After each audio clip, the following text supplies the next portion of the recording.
We are imploring you to open our understanding. Amen. Let us be able to behold you in the scriptures. Amen. Like you breathe on the disciples. Come and breathe on us tonight. Amen. In Jesus' name we pray. Amen. Our lectures on the mysteries of the kingdom of heaven.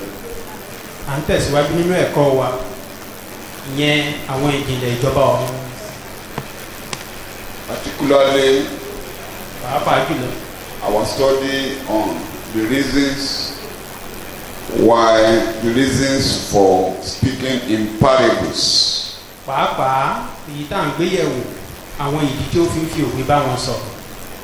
We continue from where we stopped last week. The text is Matthew chapter 13 from verses 10 to 17, where Jesus expatiated to his disciples why he spoke in parables to the people.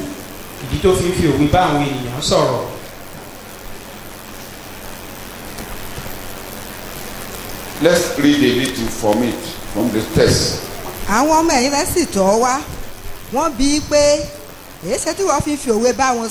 Then the disciples came to him and said, "Why do you speak to them in parables?" And he replied to them, "To you it has been given to know the secrets and mysteries of the kingdom of heaven. But to them it has not been given.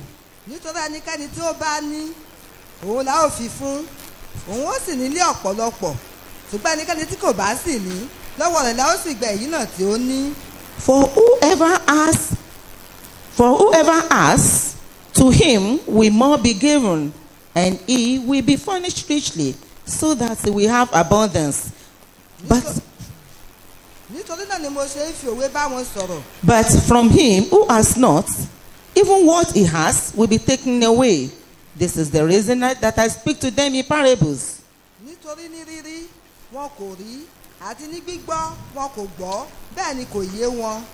Because having the power of sin, they do not see, and having the power of hearing, they do not hear, nor do they grasp and understand." Let's stop there because we will not reach there today.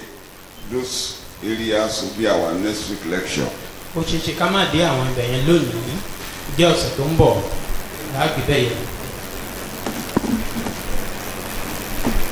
According to Matthew Henry, a parable like the pillar of cloud and fire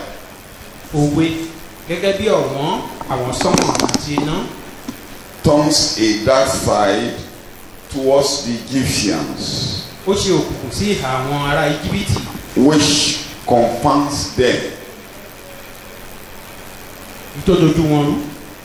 but a light side towards Israelites, which comforts them. And so, to answer a double intention,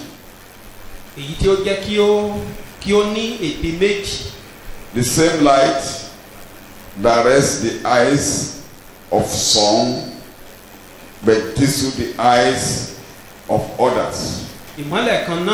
Now,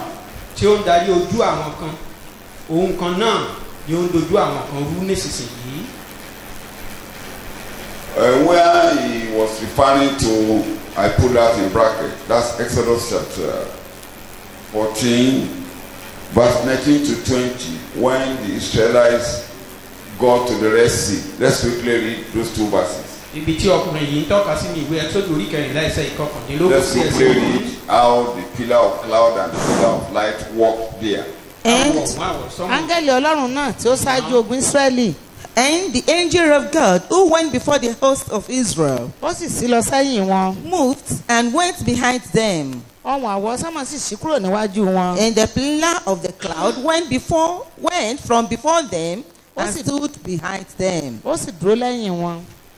ó sì wá sí agbede méjì ogun àwọn ará Íjíbítì àti ogun Ísírẹ́lì. Coming between the host of Egypt and the host of Israel. ó sì ṣe àwọsánmọ̀ àti òkùnkùn fún àwọn ti ọ̀hún. It was a cloud and darkness to the Egyptians. ṣùgbọ́n ó ṣe ìmọ́lẹ̀ lé òru fún àwọn ti ìhín. But it gave light by night to the Israelites. Thank you very much.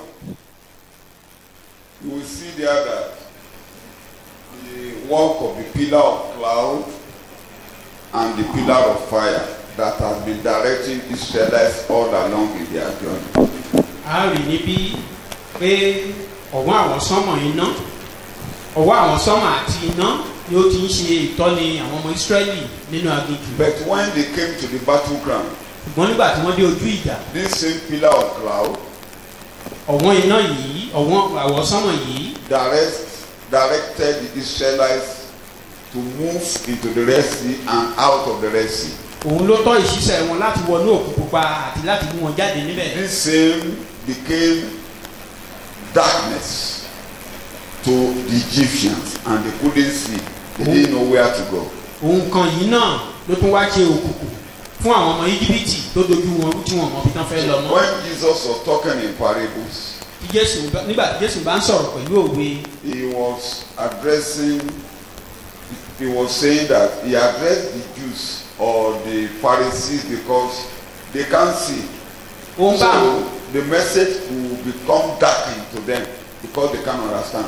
ó ń bá àwọn Júù àti àwọn Farisí sọ̀rọ̀ torí pé wọn ò lè ríran ọ̀rọ̀ náà àwa ṣókùnkùn lójú wọn bí òye. To the disciples, ṣùgbọ́n sí àwọn ọmọ ẹ̀yìn. to the believers, sí àwọn onígbàgbọ́. it will show them light and guidance. a fi ìmọ́lẹ̀ àti òye àti ìtọ́nà fún wọn. Up to today, títí dòní yìí. messages of Christ will confuse some people. ọ̀rọ̀ Jésù ó máa ń dojú àwọn kan. His lectures, his ministry will be a confusion to some people. ẹ̀kọ́ rẹ̀ iṣẹ́ ìránṣẹ́ rẹ̀ ìdòdúrú ló jẹ́ fáwọn kan. Prophetically, it was said about him in Luke chapter 2. gẹ́gẹ́ bí àkọsílẹ̀ àti ẹ̀kọ́ nípa rẹ̀ nínú ìwé Lúùkù orí kejì. This child will be for the rising of some and for the falling of some. pé ọmọ yìí ó wà fún ìdìde àwọn kan àti ìṣubú àwọn kan. Some will stumble through him. àwọn kan á kọsẹ̀ nípasẹ̀ rẹ̀. Some will rise through him. àwọn kan á dìde nípasẹ̀ rẹ̀. May you rise through him in Jesus' name. àwa ó dìde nípasẹ̀ rẹ̀ It ní is the orúkọ will Jésù. of God that some people should rise through him.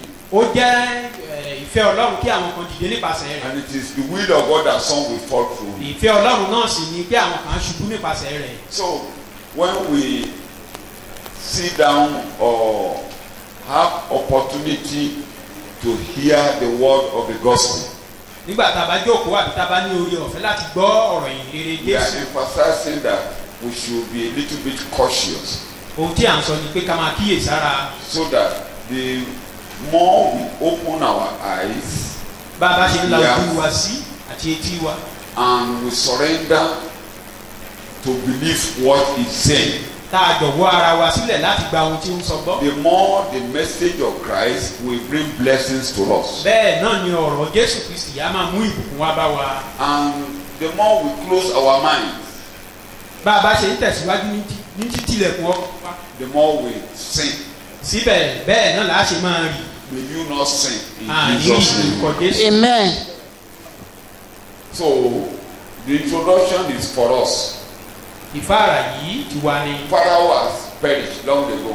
Fáráò ó ti ṣègbé lọ́jọ́ tó ti pẹ́. May you not perish. àní ṣègbé lórúkọ Jésù. The gospel will bring confusion to some people ìhìnrere lè mú ìdojúrú bá àwọn because kan. of the pride in them, ìtorí ìgbéraga tó wà nínú because ọkàn. of the self-will in them. ìtorí ìmọ̀tara ẹni nìkan. Instead of benefiting, they will continue to sin. èyí tó yẹ kán jèrè lára òyì wọ́n máa. Some are incorrigible. They don't want to be corrected. a lè darí àwọn kan a tọ́ wọn sọ́nà. And to those people, sírú àwọn bẹ́ẹ̀. the gospel will make them to sin. ìhìnrere a máa jẹ́ kán rì ní. Those who don't want to be corrected, àwọn tí ò fẹ́ gbọ́ ká darí wọn. touch me not like that plant that we used to play with when we were young. You just when you beat that plant, the leaf will appear die immediately. pé má fọwọ́ kàn mí ní irú wọn bí ewé papamọ́ tá a máa fi ṣeré nígbà tá a wà ní kékeré tẹ́ bá ti fọwọ́ kàn wọ́n á dijú. When you touch it, it will close its eye. tẹ́ bá ti lè fọwọ́ kàn báyìí á para So the moment to speak what will affect the life of some people to change to be blessed by God, they become annoyed. ní kété tá a bá ti sọ̀rọ̀ sí àwọn kan ọ̀rọ̀ tó lè ṣe wọn láǹfààní nínú Jésù àbí wọn nínú.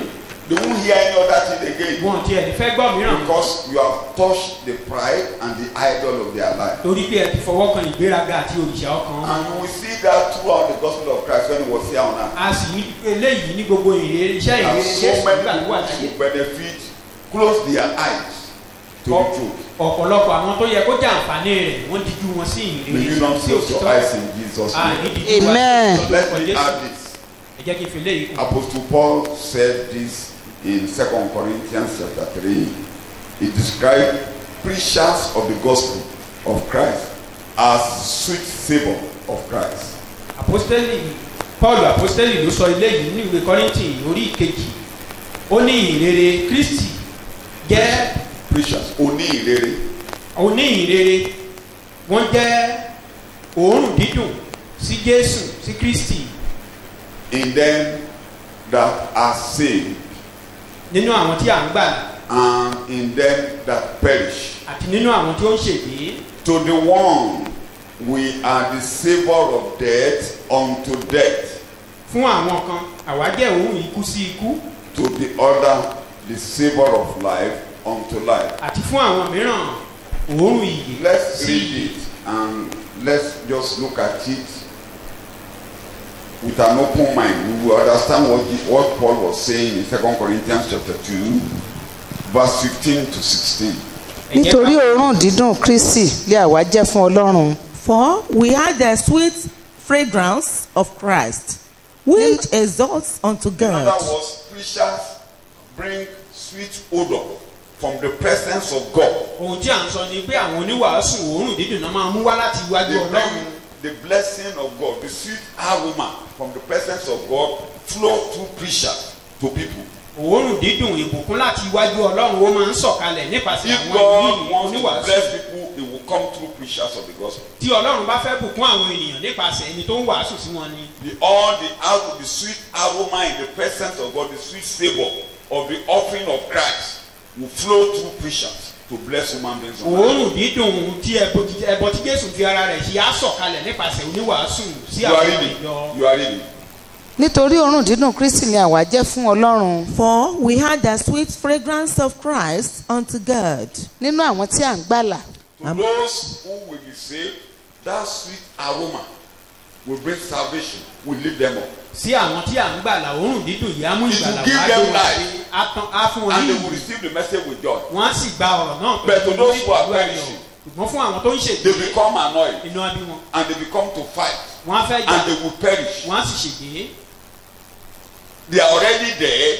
Wọ́n ti They kú will be going from tẹ́lẹ̀. death to death. Wọ́n á wá máa rìn láti inú ikú They are kan sí already ìkejì. separated from Christ. Àti pín wọn níyà sí They Jésù. will now be going to perdition Wọ́n á wá máa lọ sínú ìparun. because they close their mind to the truth. Torí pé wọ́n ti tilẹ̀kùn ọkàn wọn The sí same òtítọ́. thing that are blessing others. Ọ̀rọ̀ kan náà tó ń bùkún àwọn Up to ẹlòmíràn. tomorrow, the same gospel, the same message which some people will hear in the church and bring blessing to them, some will hear it will never benefit them. Sí títí dọ̀la ọ̀rọ̀ kan náà ọ̀rọ̀ ìwàásù ìrere kan náà tí àwọn kan ń gbọ́ tó ń sọ wọ́n di ẹni ìbùkún nínú ìjọ àwọn kan á gbọ́ kò ní ṣe wọ́n ní rere So kankan. when you are coming to hear the gospel anytime, Tá a bá ti wá láti wá gbọ́ ọ̀rọ̀ ìrere please come nígbà humbly and be ready to learn. á wá pẹ̀lú Don't close your mind. ká ti Don't ṣetán láti kẹ́kọ̀ọ́ ká come, don't come as a critic.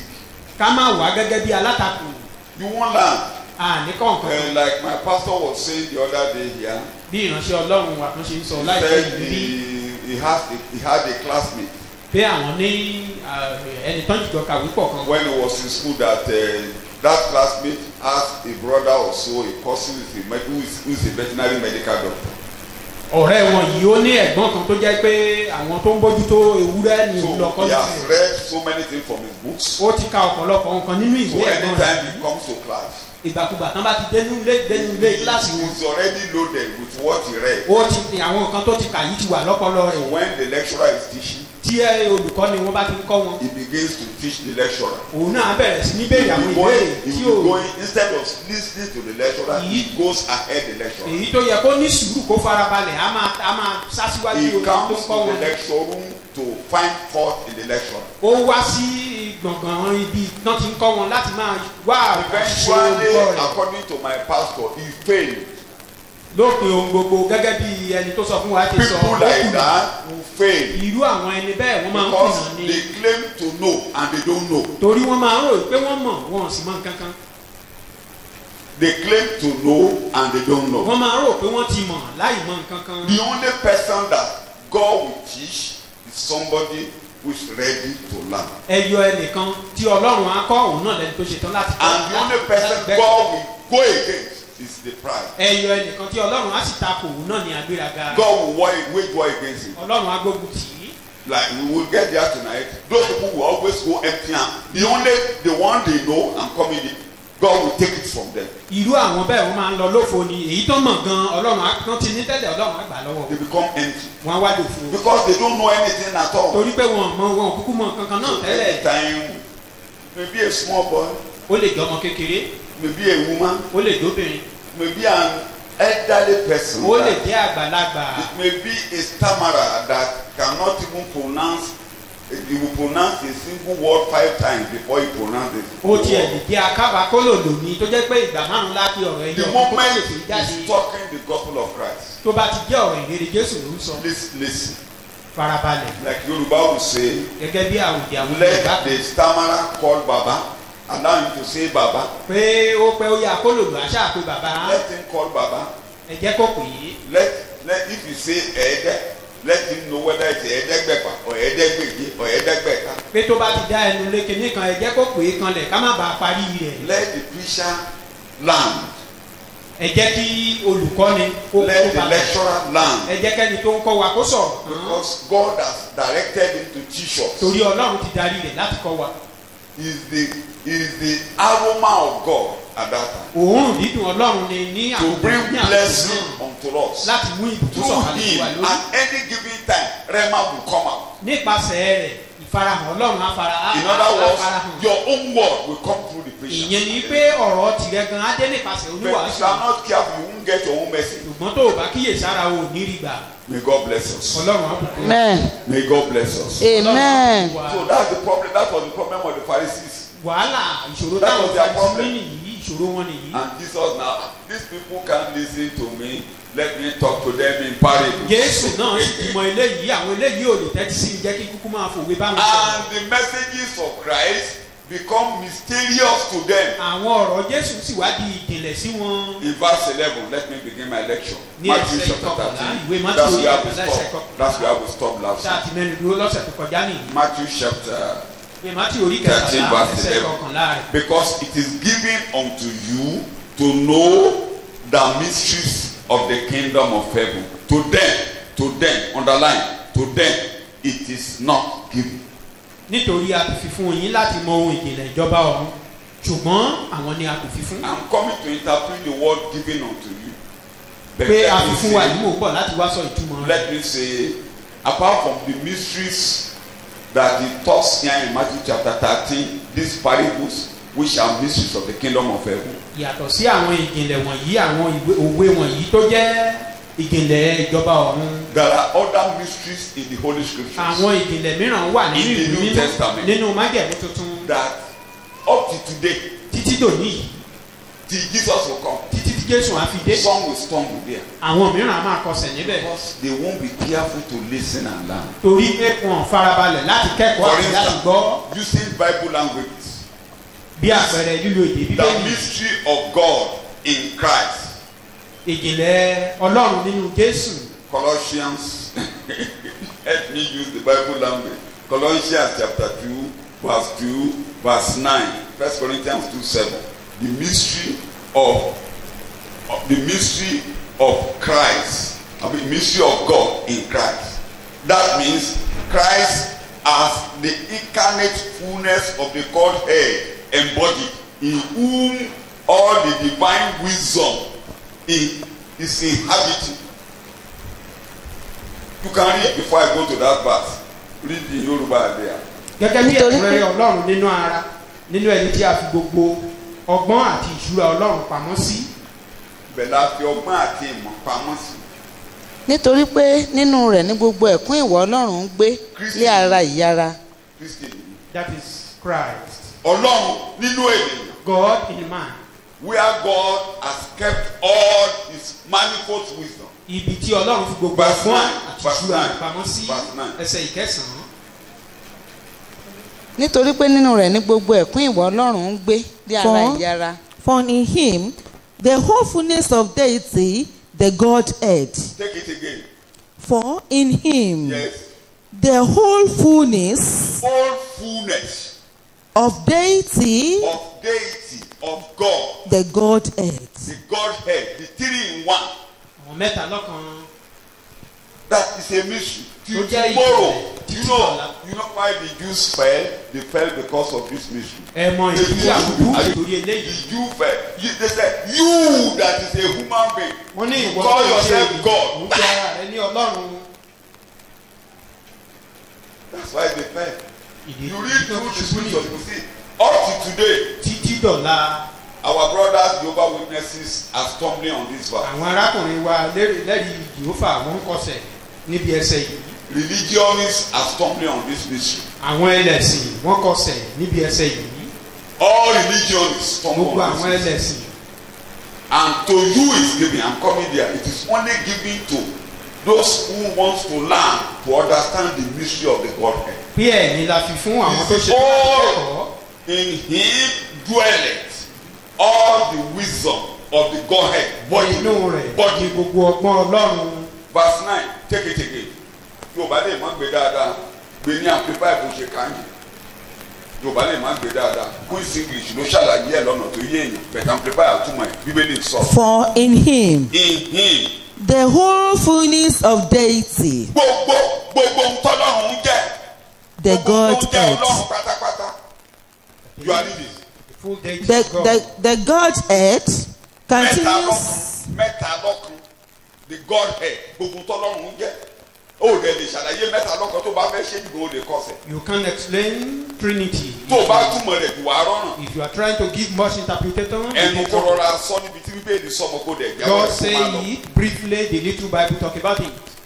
Torí mo mọ òjíṣẹ́ Ọlọ́run kan tó powerful in his days. I know a man of God very powerful. Mo ka ìwé ẹ̀ díẹ̀. I read some of his books. Mo dẹ̀ rí i pé níbi tó ti ń ṣàlàyé While he was trying to explain, ẹ̀kọ́ fẹ́ yí ma lẹ́sẹ̀. he was trying Maurice to. Abraham èyí tó bá kàwé Maurice Abraham the spoken word rí mo kàwé ẹ̀ gan mo kàwé ẹ̀ I gan read some of torí his gbogbo books. messages nígbà tó wà láyé he was so powerful a man of God he was so powerful a man Ṣé Ọlọ́run tó lágbára he was so lọ́pọ̀? powerful a man of God that the anointing flow on him was extraordinary Ìfàmì òróró yàn rẹ̀ lágbára because lọ́pọ̀lọpọ̀. when he is talking on the pulpit like this Tó bá ń sọ̀rọ̀ lórí angels will visit him and talk to him. tó bá ń sọ̀rọ̀ lórí níbi ìwàásù bíi eléyìí àwọn áńgẹ́lì máa ń And tẹ̀lé wò láti bá he sọ̀rọ̀. said yes my Lord what do you want to say. A sì máa bèèrè pé Olúwa mi kí lẹ fẹ́ He was lẹ fẹ́ well bá mi known sọ. as a preacher.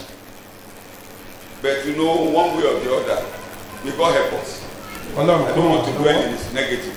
But what I'm trying to say is that you only stop. You remember on the day of water baptism of the Lord Jesus Christ, Ẹ̀rántí ìgbà tí wọ́n tí à ń ṣe the ìtọ́jú three fún in one Jésù. was manifested. Àwọn God mẹ́ta the lọ́kàn ní Son, wá. God spoke from heaven, Ọlọ́run sọ̀rọ̀ Holy láti Ghost rest upon him, èmi mímọ́ bà ní and he, the Son, was being èmi baptized. gan ọmọ là ń rìbọn mi lọ́wọ́ Can you differentiate that? kí a lè fi ìyàtọ̀ sí eléyìí.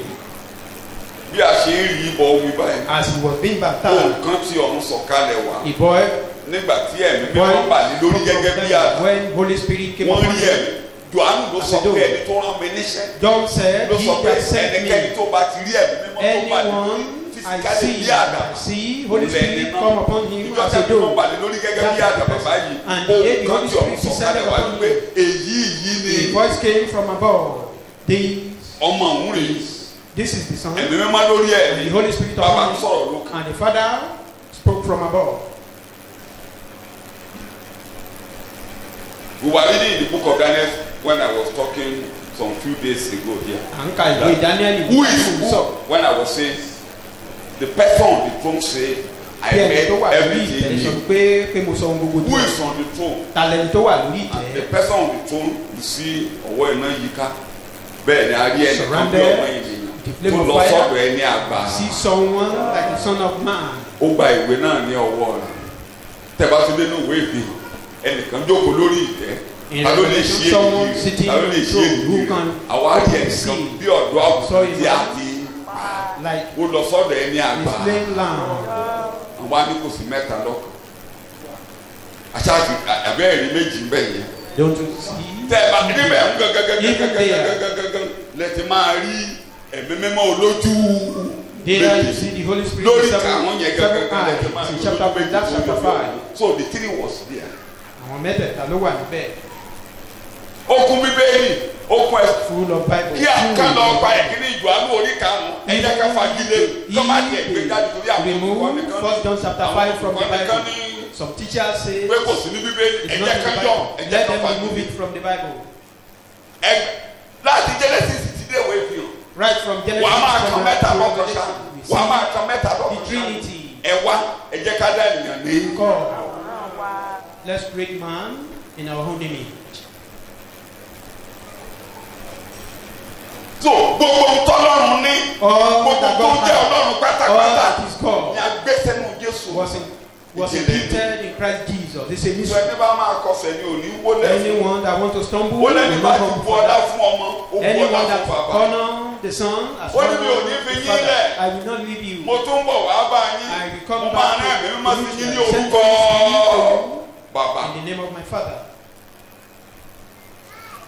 It's a mystery. Ìjìnlẹ̀ ni. Má jẹ́ ẹ bá mi nínú ẹ̀kọ́ mi àti sọ́nù ẹ̀kọ́ ní mi dáadáa rí. Meet me. Ṣùgbọ́n mo tún wá sí ọ̀rọ̀ Ọlọ́run. Màá fọ́ gbogbo ẹ̀ lọ́jọ́ mi.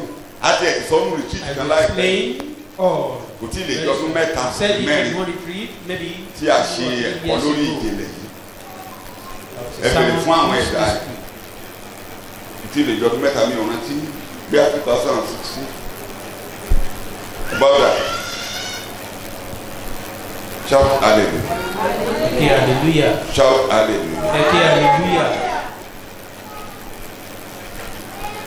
1 Timothy chapter 3 verse 16. The mystery of the process by which godliness is restored to man. Bí a ṣe dá ìwà bí Ọlọ́run padà sínú ọmọ ènìyàn. How godliness Ẹ̀dá Ọlọ́run. return Bí a ṣe dá ẹ̀dá Ọlọ́run. how the Ìwà son of Ọlọ́run. man, the character of Bí a ṣe dá God's nation padà sínú ènìyàn. how the nation of God Láìsí is iyèméjì. restored to man. títóbi ni ohun ìjìnlẹ̀ ìwà bí Ọlọ́run and great Great. and important and weighty Weighty.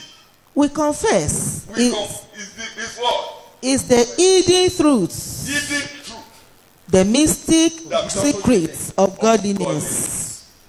ẹni tí a fi hàn nínú ara tí a dá láre nínú ẹ̀mí. Ẹni tí a fi hàn nínú ara tí a kàn mọ́. He Ìrìn àjò tí was Ọlọ́run rìn crucified. láti sọ wá dọ Of Ọlọ́run. God, to make us God. Ìjìnlẹ̀ ni. That is a mystery. Dábàá sọ pé Ọlọ́run ni ẹ̀yin. When we Kí are Ọlọ́run ṣe saying ṣe. you are God, how did God do it? Ìjìnlẹ̀ ni o. This is it. Ó lẹ́ni It's a ìfarahàn mystery. nínú ara. He, God, was made visible in human flesh, justified, Ẹni tí a kàn mọ́ àgbélébù. He that Tí a was sì òkú crucified rẹ̀. was buried. Tí ẹ ń gbọ́ nígbà tá a sí òkú rẹ̀. When he was buried, Adáláre nínú. he ẹ̀mí, was justified, Ó jíǹde kúrò nínú. òkú, resurrected Mo from ń the dead. fún ní ìjìnlẹ̀ ní oko tutọ́ ń bẹ̀ yẹn o. He never gives Òtítọ́ òṣèlú pé Paul kọ̀ ra sọ́márì ẹ̀ ni. You know, Paul just summarized everything. Adáláre nínú ẹ̀mí. Pé ká tó dáláre nínú Justified in the ẹ̀mí yẹn. spirit. Ó ti kú àbí bẹ́ẹ̀ kọ́. Before he was justified in the spirit, justified, Rí justified, Yes. and vindicated in the spirit, Yes. was seen by angels. Kí áńgẹ́lì tó rí yẹn. Àwọn Preached. ènìyàn ti he rí àbí was bẹ́ẹ̀ seen by kọ́. angels. Yes. Ó farahàn People 500 have seen lẹ́ẹ̀kan. He appeared unto 500 men. Preached among the nations, believed on in the word, So kò sí bí ìwà Ọlọ́run ẹ ṣe rere ẹ ṣe rere ẹ jẹ́ ká ṣe ká máa ṣe bí ènìyàn Ọlọ́run We should ó lè ṣe rere You can't do good láì jẹ́ pé ìjìnlẹ̀ yìí farahàn. without you. Ìlànà without tọ́lọ́run this lò mystery pé manifested kí a to padà you. di Ọlọ́run, The procedure used kí a by God padà that we sípò may return to tọ́lọ́run fi dá wa God, that nínú we return Genesis. to the Ìlànà purpose of God for our life. Genesis. ìlànà àgbélébù. That is the Akọ̀ròyìn procedure mo of kàn ní the kí cross. fẹnu kan kì í ṣẹ̀kọ́ alẹ́. Ó pọ̀. There are so many.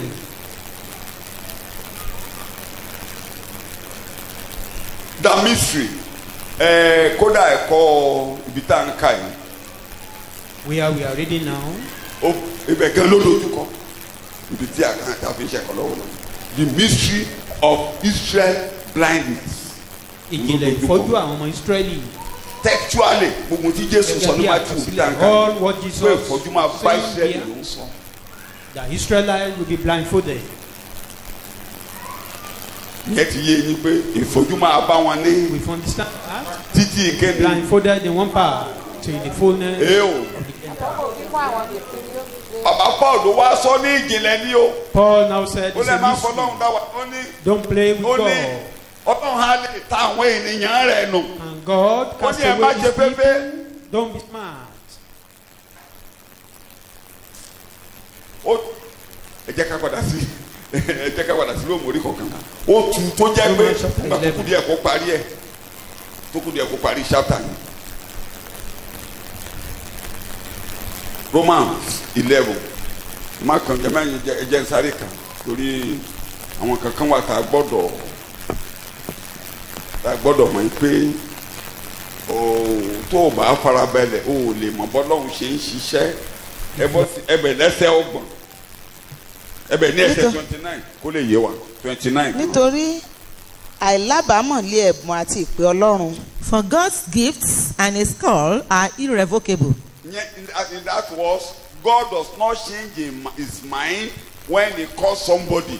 Ìyẹn ni kí Ọlọ́run ò yí ọkàn rẹ̀ padà. That he called Israel, God has not changed his mind. Bí ó pe àwọn Underline Ísírẹ́lì, Ọlọ́run ò the yí issue ọkàn of rẹ̀ padà. your redemption. That's why we are saying salvation is total and Ìjìnlẹ̀ final. ìràpadà wa òun la ṣe máa ń sọ pé ètò ìràpadà àṣetán pátápátá ni. God paid the price. He doesn't change his mind. Ọlọ́run His mind sọ about ìdí your rẹ̀. salvation. Kò yí You are a ọkàn rẹ̀ son padà and nípa ìgbàlá son. wa. When you deviate and move out, you have only broken fellowship. Ọmọ ni wá tá a bá tilẹ̀ wá And yà that bàrà. fellowship can be A restored. If you ìbárẹ́pọ̀ don't nìkan. restore that fellowship, you'll be in trouble.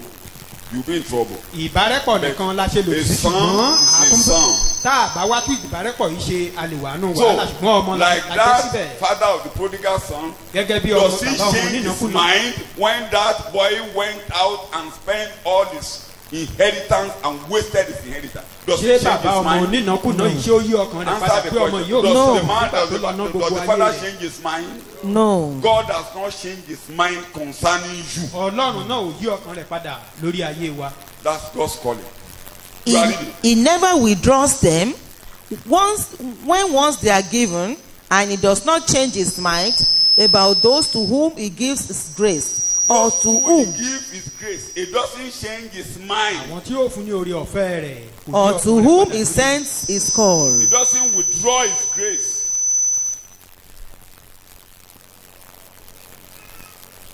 You are reading the Bible. Oh yeah, oh yeah, oh yeah, oh yeah. nítorí Ọ̀nà gẹ́gẹ́ bí méjì. ẹ̀yin kò ti gba Ọlọ́run gbọ́ rí. Just as you were once disobedient and rebellious toward God, ṣùgbọ́n nísinsìnyí tí ẹ̀yin rí àánú gbà nípa ìgbàgbọ́ wọn. but now have Look at obtained his mercy through their disobedience. Because God blinded the Israelites because of their unbelief. torí àìgbàgbọ́ wọn. God now brought his light of redemption to us and we receive mercy. Ọlọ́run wá tan Mercy ìmọ́lẹ̀ came ìràpadà down rẹ̀ to sí wa. Gentiles when they were in darkness. Àánú wá tọ̀ àwọn kékeré Light wá nígbà tó wà came nínú to òkú. us, they were in darkness. Ìmọ́lẹ̀ tọ̀ wá wá àwọn wà nínú The òkú. pillar of cloud gave us light and he gave them darkness. And we Ọ̀wọ́n received mercy. iná ó tan ìmọ́lẹ̀ sí wa They àwọn too wá wà will nínú still òkú. receive mercy. Àwọn náà Read it. You are reading.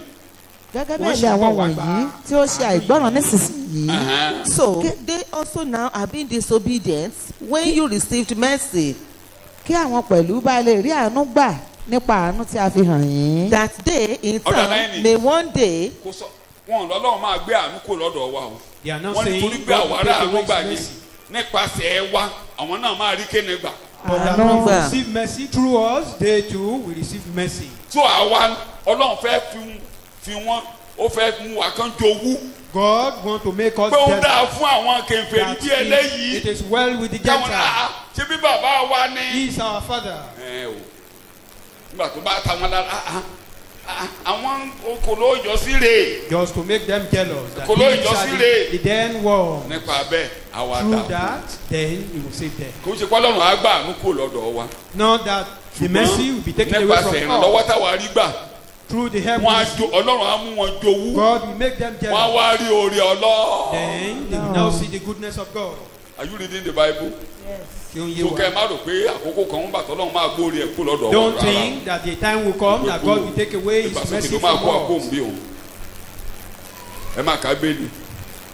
nítorí ọlọ́run ṣe gbogbo wọn mọ́ sínú àìgbàgbọ́ everyone Jews and Gentiles kí ó lè the ṣàánú fún gbogbo door wọn. everybody the door is closed to us in unbelief Gbogbo wa that ilẹ̀kùn everybody tì mọ́ will nínú receive àìgbàgbọ́. mercy ìjìnlẹ̀ ni. Kó tó di pé àdúrà ló gbà. ìjìnlẹ̀. ha ìjìnlẹ̀ ọ̀rọ̀ It's a mystery. àti ọgbọ́n àti ìmọ̀ ọlọ́run àwa má rí ìdí ìdájọ́ rẹ̀ ti rí ọ̀nà rẹ̀ sì ju àwárí lọ. shout hallelujah. hallelujah ọ̀nà rẹ̀ ju kéde lọ. àwárí lọ. Way is unsearchable. ẹ lọ ka chapter 11 yẹn tẹ́ ẹ bá fẹ́ gbádùn ẹ̀ gan bẹ̀rẹ̀ ní chapter 9 kẹ̀ka dé 11 tẹ́ ẹ bá farabalẹ̀ ká If you humbly read, ẹ máa júbà lọ honor God. pé òun nìkan ló gbọ́n. That he is the only wise God. Paul gan ṣe ẹ̀kọ́ yẹn fẹ́ yí ma lẹ́sẹ̀ Paul even tried to teach. kíákíá ló withdraw ẹsẹ̀. He has to withdraw ó lè himself. wọ́ a lè sọ fún amọ̀kòkò And you pé tell o our ṣe ṣe potter èṣù kan bí eléyìí àti That- èṣù kan bí eléyìí.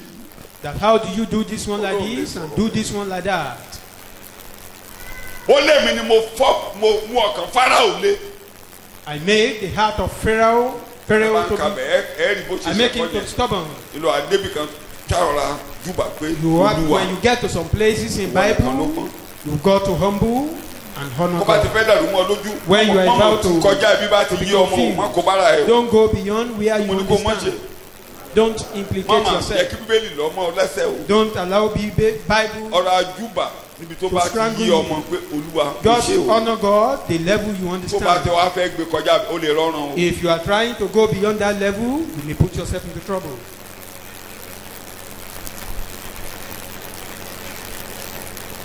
shout hallelujah. Eke hallelujah. ìjìnlẹ̀ tábà ti ń sọ àpàwọ́ lára dà àpàwọ́ lára dà. You transform. ìjìnlẹ̀ ní It's a mystery. ẹ mọ̀ pé kò lè yé wa olùkọ́ We did àgùntàn not sọ níbi understand. ìsọjí ìta gbangba The pé preacher Jésù jíǹde was saying ó it, gbé ara ọ̀tún wọ̀ ara that tó Jesus gbé wọ̀ yẹn resurrected, he put on a new. wọ́n rí a Jésù new- wọ́n mọ̀ ìpò òun ní ojú àpá wà níbẹ̀. They saw Jesus and they could identify him. so gbàtà bá máa The jíǹde man was still there. wàá mọ̀ ìpè bọ́dà Peter rè By the wàá mọ̀ time we ìpè resurrected, you will know, you will Brother identify Olaniran your wife, yẹn. your brother, and wàá mọ̀ so. ìpè òní mọ̀ òní pé níyà ṣeun mọ̀ orúkọ ẹ̀ ló máa mọ̀ sí So you may not call ìyá him ṣeun the- lọ́hùn yẹn kò sí bàbá ṣeun lọ́hùn yẹn You may not call him the name of his kò sí children. ìyá òyìn níbẹ̀ kò sí ìyá àbùnmí níbẹ̀ a máa mọ̀ níbẹ̀ tí mi Individual will be called by their name. tí o ti gbọ́ a máa mọ̀ ní Paul Know him as Paul. a mọ̀ yẹn ní Simon Know him as a Simon. mọ̀ mọ̀mọ́ ní Dòwú. Know him as.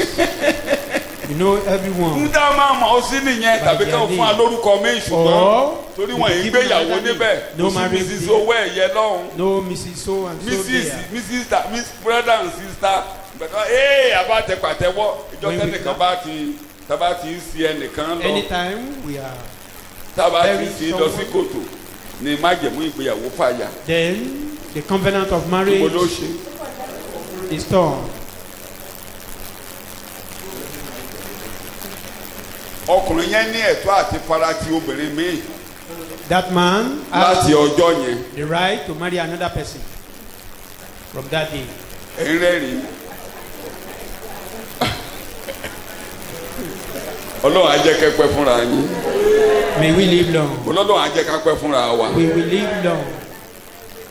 ṣùgbọ́n nígbà tó bá ti ṣẹlẹ̀ kò sí kẹtẹ́ ẹ̀ fẹ́ ṣe When it happens, there is nothing we can kò do. sí kẹtẹ́ ẹ̀ fẹ́ ṣe obìnrin yẹn dẹ̀ ní ẹ̀tọ́ That àti máa woman jẹ́ Mrs. as well. ẹlòmíì. To change her name to another man's name. èèyàn lè jẹ́ Mrs. ẹlòmíì mẹ́rin kó tó kú. You may remarry 4 times before you die.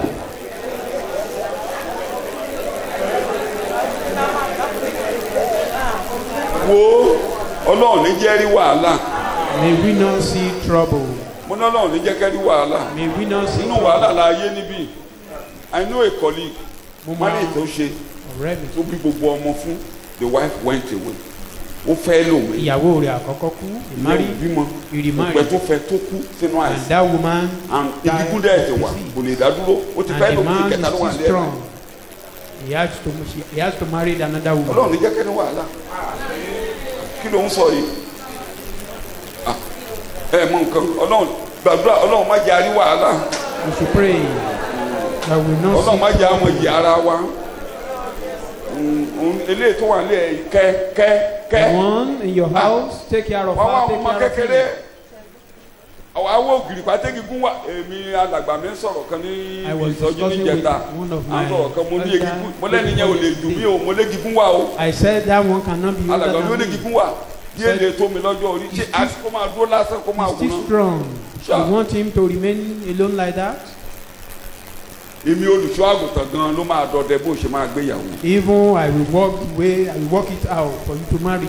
mo dẹ̀ ti fi kọ́ àwọn ọmọ mi gbogbo àwọn alàgbà mi I've taught my leaders. gbogbo wọn ń kẹ́kọ̀ọ́ lára mi They learn má wò from wọ́n me. níran o Don't look at them. má dábìrà o They má will ẹ demonstrate. má gbẹ̀kọ́ kẹ́kọ̀ọ́ wọlé o. Don't bring in nítorí wrong bẹ́ẹ̀ yorùbá ti wú ẹ doctrine. má gbé wọlé o Whatever ẹ má Bible gbófin say, Mósè wọlé rárá Don't bring in the pàápàá law of Moses. ẹ máa rí mọ̀nàmọ́ná níṣẹ́ ìkẹyìn ọjọ́ àwọn ọmọ tó See jẹ́ pé nonsense this ọmọ mi day. ò tí ì pọ́ ọmọ ọdún mẹ́ẹ̀ẹ́dógún ó ti lọ́kọ mẹ́ta Some ladies, maybe 15 years, Abẹ́ẹ̀ rí wọn nígboro. will be married 2-3 times. èé o kò tí ì pé 15 years ó ti bímọ fún èèyàn mẹ́ta Not up to 15 tó bá wá years. gba Jésù kí lẹ fẹ́ ṣe nípa ẹ̀ kó dúró bẹ́ẹ̀ ní títí á fi kú If he now gbẹ̀dọ̀ born, if she now tó born gbé gbá again, àgbèrè lọ́tún. do you want him? You want her to remain like that? Sure.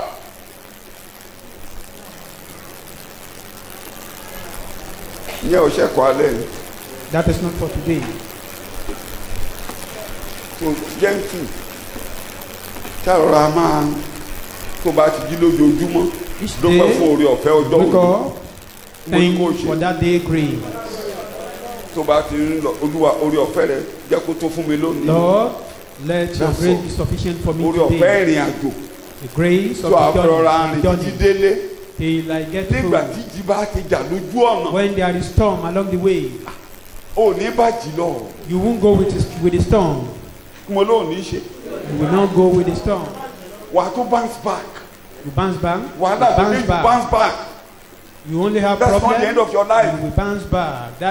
that's not the end you bounce back Ìyẹn ò kì í ṣe òpin wà á ìrìn tún dúró àjò. lórí ẹsẹ̀ méjì ìrìn àjò tó You stand on tẹ̀síwájú your feet again. you The journey forget the past continues. forget the past Àgbàgbé ohun tó ti ṣẹlẹ̀ yẹn ti lọ ó sẹ́yìn. ti lọ That one is a Ò ní kú síbẹ̀. bygone. kò sóhun tó Good wà idea. títí There is nothing that kò is dẹ̀ sẹ́ni forever. tó wà títí Nobody is àbí forever. bẹ́ẹ̀ kọ́ Isn't kò sóhun it? tó wà títí There is nothing in this world Kò that is sẹ́ni tó wà forever. títí. Nobody is forever. ìjìjà gbúrúgbúrúgbúrúgbúrúgbúrú The storm come along the way. tó bá ti bá erulé ìdànù kí jẹ́ ọkọ̀ You yá lost gbogbo rẹ̀ yá something. tó jáde nínú òtútù And you came out Wàá in the jẹ́ náà. cold. Then òun náà ni mo fi sọ ààrẹ ni tá a kó gijọ wà á yẹ náà people will Àwọn prepare fún fire aláṣọ for òtútù you. tó máa Then you wọ̀. go near the fire. They give you gbogbo ohun clothes. tó sọnù làwọn ká All kó that fún ọ is nígbà tí lost. Some ìyẹn bá people já will restore them after the storm. ìrìn àjò tó bẹ̀rẹ̀ Then the Ew. journey continues. àbí inú òkun bíi tí Pọ́ọ̀lù ibẹ̀ ló kú sí Or did Paul die in the sea?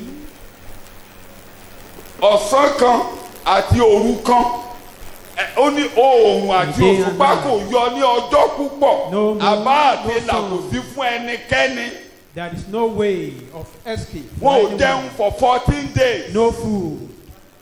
For 14 days. 276 souls the crew in that ship nobody could eat Gbogbo àwọn tó wà For nínú 14 ọkọ̀ ojú omi days. yìí kò sẹ́ni tó jẹun nínú wọn fún odidi ọjọ́ mẹ́rìnlá. tí wọ́n bá ní kán gbàwẹ̀ normally wọn ò ní gbà wọn If they were to fast, wọn ò fẹ́ jẹun gan tí ò bá ṣe Paul Even they àpótẹ́lì don't want to eat, àtàtà eat not for ẹ̀tútùká Paul. Said, be cheerful. ẹ jẹ́ á jẹun ẹ má Let's bẹ̀rù eat. kò ní sí òfin ẹ̀mí àti There won't be loss of ikú life. oúnjẹ ti lọ nínú oníkálukú sọ pé ikúdé ikúdé ikúdé bí èdè Paul níbo mi ó ní àwa ní ìdáhùn kú nínú wa Like the language àwa of ní Paul, that we ìdáhùn have kú nínú answer wa for death in us. kí a má ṣe gbẹ́kẹ̀lé ara wa For us not to trust in kò ourselves, sẹ́ni tó ń jí òkú dìde except on he that tó rose ìjì the tó bá dead. jà Any storm, gbójú sókè look up, ó làjà you will pass through it.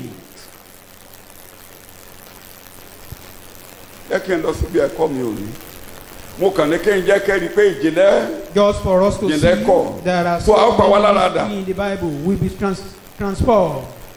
ìjìnlẹ̀ ní bàbá ti ń kọ pé the bridegroom and the bride Nígbà tá a bá ti ń The sọ̀rọ̀ bride. ìyàwó, ọkọ Ẹ̀dẹ̀ mọ̀ ìyàwó pé- àti ìyàwó, nígbà tá a bá ń sọ pé When òkè we are- gbogbo yín báyìí bride all of us nìyí here, bí a ṣe máa jẹ́jọ kan lọ́jọ́ ọ̀hún how we become one that day is a mystery. bí gbogbo wa ṣe jẹ́ ẹyọ kan gbogbo ìjọ àgbáyé How the bride the own ẹyọ kan church ṣoṣo of the world. ẹyọ kan ṣoṣo we become just one word. tó bá fẹ́ túmọ̀ ẹwà kọsẹ̀. If you want to give interpretation to that, you may Jésù stumble. ó ní mo fẹ́ fi yín fún ọkọ kan Jesus said, I want to espouse you to a husband. ẹ̀rù ń bà mí I'm afraid gẹ́gẹ́ bí ejò ṣe tan Éfà jẹ a snake ká máa mú deceived yín kúrò Eve. nínú ẹnu kan For ọkọ you, for them not to take Ọkọ you out tó of ní one lọ ọkọ mi. man, one husband. kan ìyàwó kan ni Jésù ní kì í One ṣe wife. ìjọ Jesus has only one wife, which is Ó ní the ọkùnrin yóò fi bàbá church. àti- He is a bride. yóò sì so mọ́ A man will leave his tó parents bá wá ń bọ̀. and cleave to his wife. wọ́n ní ẹ jẹ́ ká yọ̀ Say, let's wọ́n rejoice. ní àwọn ìyàwó rẹ̀ múra tán They wọ́n ní didn't say aya rẹ̀ ṣe his kéde wife. They said his wife. wà ní kì í ṣe jìnnà You are now saying it's not a mystery. díẹ̀ ló lè yé wa ń bẹ̀ ó We lọ. could only understand a few. shout hallelujah. Okay, hallelujah. ìjìnlẹ̀ ẹ̀ṣẹ̀ The mystery of sin. ìjìnlẹ̀ ìràwọ̀ méje The mystery of 7 stars. ìjìnlẹ̀ ọ̀pá fìtílà méje The mystery of ìràwọ̀ 7 méje candles. tí ń bẹ ní 7 stars. ọwọ́ ọ̀tún mi In my right ìràwọ̀ méje 7 stars. tí í ṣe ìjọ méje Which is 7 that churches. the whole church combined together. Gbogbo ìjọ lákòjọpọ̀. mystery Babylon Ilẹ̀ Bábélì. tọ́lá lọ́rọ̀ bábélì àti túmọ̀ rẹ̀ a máa yé wa sí. Till tomorrow we'll be understanding. kò ń ṣe pé ọlọ́run more ti and pamọ́ more àwọn gbogbo ẹ̀ ló mystery tún of nínú Babylon. bẹ́ẹ̀ni o None that ó máa God yé wa did ká them. tó lọ níbí o bẹ̀ We understand ìmí before tó we bá go dàbẹ́ there. ni pé a ò lè ṣàlàyé ìyẹn á yé wa But lọ́rùn. some that we are unable to explain, we understand that when we get to jẹ́ heaven. ìtẹ̀síwájú unto you is given to know Matthew 11 Fún unto yín you ni a fi fún is láti given mọ̀. to know. Fún yín ni a fi fún láti mọ̀. Let's use Matthew Matthew 11 orí 25 kọkànlá, 26 ẹsẹ̀ to support. I'm still talking on sí kẹrin. verse 13. Unto you it is given to know. Fún yín ni a fi fún lákòókò láti náà mọ̀. Yes. at that time ni Jésù dáhùn Jesus began to say, ó sì wí pé mo dúpẹ́ lọ́wọ́ rẹ bàbá I thank you, Father, olúwa ọ̀run òun ayé Lord of heaven and the earth, nítorí tí ìwọ pa nǹkan wọ̀nyí mọ́ kúrò lójú àwọn ọlọ́gbọ́n àti amòye and I acknowledge openly and joyfully to your honor that you have hidden these things from the wise and clever and learned, ìwọ sì fi wọ́n hàn fún àwọn ọmọ ọwọ́ and revealed them to babies, to the childish, Èdè yẹn untaught, and revealed unskilled. to kids, to the young ones, to Àfihàn fún the àwọn ones that mo ti ọmọ ṣàlàyé ọwọ́. láìpẹ́, I the explained ones that that. are just removed from the breast. Àwọn ọmọ Suckling. ọmú. You are reading. gẹ́gẹ́ bẹ́ẹ̀ náà ni bàbá Bẹ́ẹ̀ni. Yes, Father, I praise you that such was your gracious will and your good pleasure. nítorí bẹ́ẹ̀ lé ó tọ́ lé ojú rẹ Thank you very much. Take note, I repeat. God looks at the humble. Ọlọ́run máa ń wo àwọn onírẹ̀lẹ̀. God looks at those who are ready to learn. Àwọn tó ṣetán láti kẹ́kọ̀ọ́. Don't kill yourself. Ká má para wa. Don't wound yourself. Ká má ṣe ra wa Don't ní destroy jàmbá. yourself with pride. Ká You má are run not ara more wa than pẹ̀lú what you are. ìgbéraga. You are not more than that. Àjù bá a ṣe wà yìí Some lọ. of us want to claim we are big. We are nothing. Ọ̀pọ̀lọpọ̀ wa Ordinary fẹ́ dust. máa gbéraga Ordinary pé a dust. tóbi erùpẹ̀ Ordinary lásán. dust. Erùpẹ̀ lásán. má ṣe bó o ṣe tó.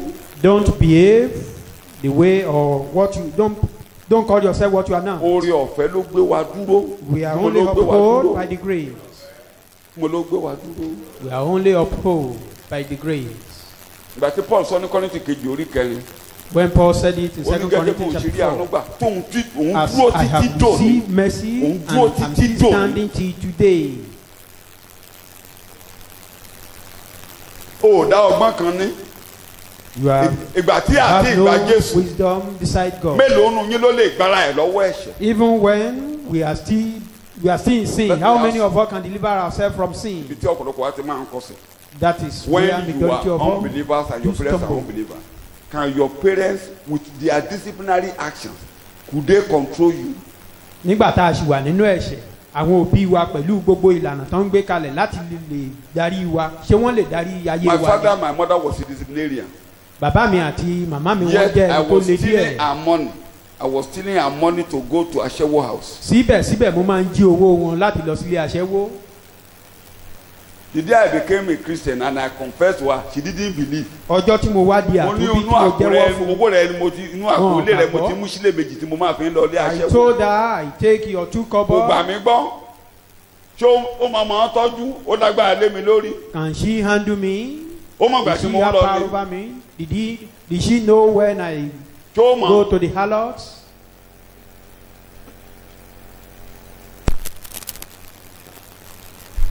Uncle wa ọ̀dọ̀ bàbá tí mo gbé nílé. One of our uncle, Ó ń gàn bàbá jáàkì ara ẹ̀. he has to restrain himself. A ní gbogbo wékìnì tá ń jó ní December, á lóṣù mẹ́ta ní resort máa jáde. He said all the You are broken then- will normally But come what forth also in gave me- December. Mo á ní He bàbá said kí ni 3 tí mo months is oṣù the end mẹ́ta. of all things. I now ask him, what is the meaning of these 3 months? Ó lóṣù mẹ́ta ní resort máa He jáde. said the result will come Tẹ́ bá out ti after tó 3 wékìnì ní months. December. That is when you Ìgbà go jíde for ẹ̀gbọ́n party resort. in December and Ìgbà tí mo wá farabalẹ̀ gbọ́ túmọ̀ In ẹ̀, ara April- àwọn ìdí tí mo fi ń sá fún gẹ́ẹ̀ nìyẹn. those are one of the things that make me to run away from girls. But when I was, Yàrá bàbá In wà trouble. báyìí. Yàrá ibi tá à ń his sùn wà room is báyìí. very close to our Mo own. bá ṣílẹ̀kùn kalẹ̀. I opened the door, Mo bá sùn sórí bẹ́ẹ̀dì. lay on the Mo ní mo mattress. ti káàtọ̀ sí o. Mo ní wọ́n ló ń pààyàn o. I started shouting that I have Ṣó rán gonorrhea. mi He níṣẹ́? said it kills. Did he send me anything? Mo or tètè any ké mo help? fẹ́ kán gbọ́. I want them to hear Sódà tó bá kú kan mọ̀ nǹkan tó. that if I die, they should know the Mo cause fẹ́ kí of my wọ́n rán mi death. ní ṣé wọ́n rán mi nílé aṣẹ́wó. Did they send me there? Ó ti ara ti ni mí. Mo á bẹ̀rẹ̀ I'm sí being ké. acquitted. Now Mo kúrò ní station mi níbi tí mo ti ń tíṣ lójú Crying. wa mo wá sílé lọ́sí. Mo I wá came sí mo home from my ṣílẹ̀kùn yàrá station. mo mọ̀ pé I bàbá ò opened tí the door. mo ti káàtọ̀ sí akọ I àtọ̀ started sí. crying. Mo ló ń tú. that I had Mo ló ń ṣe gonorrhea. ètú. Mo ló ń wú ni mo fi ń sójú ẹ̀.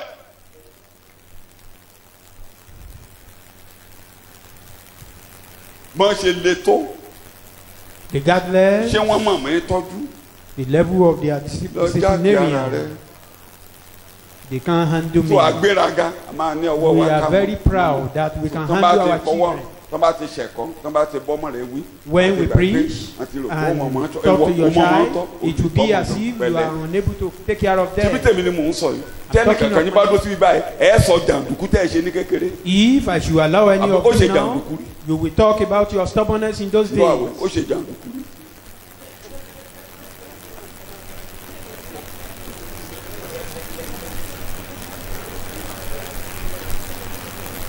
So don't calm down. Kárẹ̀ra wá sílẹ̀. Jẹ́ ká yí àwọn ọmọ rẹ dá. Allow God to handle your Ṣé children. náà ń múrú wa yìí? Àti ń sọ́dà náà tá à ń lọ. I was discussing Àwọn that àánú mọ́tò à ń lọ mo ní. yesterday with my people. Ọ̀rọ̀ dá àkànṣọ̀rọ̀ débẹ̀ ní gbọ́. Mo lé mi dáàdì mi ò gbé mo lọ́dídé ni mo wá ń lò lọ́dọ̀ I ẹ̀. said I don't live with my father. Holiday I only came for come holiday mo holiday. máa ń lò lọ́dọ̀ ẹ̀. Torí irú wa ọ̀dọ̀ tíṣà la gbọ́dọ̀ gbé. I live with teachers in those days Sódà ká lè mọ̀wé ọ̀dọ̀ tíṣà la gbọ́dọ̀ gbé. for us to be brilliant. Àmọ́ ọmọ ń tọ́jú.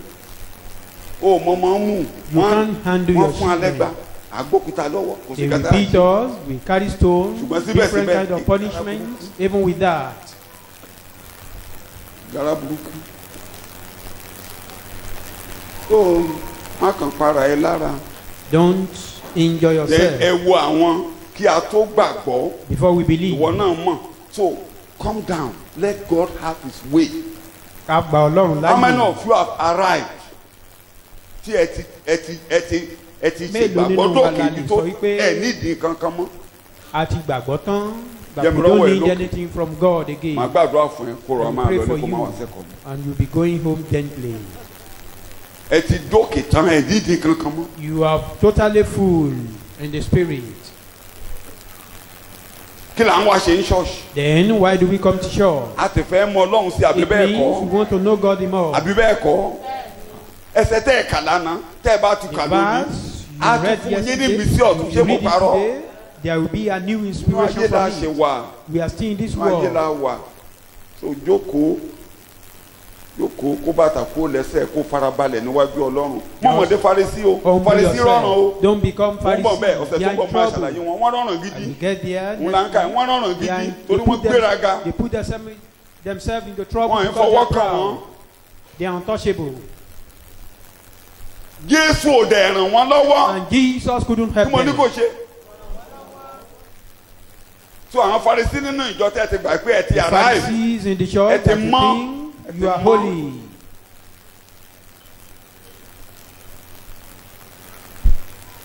Àwa tó ń wàásù gan-an Even Ẹ mọ̀. if we the Títí preacher dọ̀la. till tomorrow ni mo lè gbó níwájú yín báyìí kí n I sọ can pé I'm stand before sorry. you to apologize. Mo ṣe tán àti sọ pé I'm sorry. I'm Ìrìn ready àjò to òkè láàrin sọ apologize pé I'm sorry. anytime. Jọ́ ọ̀la àmọ̀tá fẹ́ kù mí. When do we know that we move Mi ò away gbọ́dọ̀ from ṣì yín lọ́nà náà. I mustn't lead you Èmi náà ò dẹ̀ ní astray ṣìnà. and I will not go astray. Ní ṣìnà náà.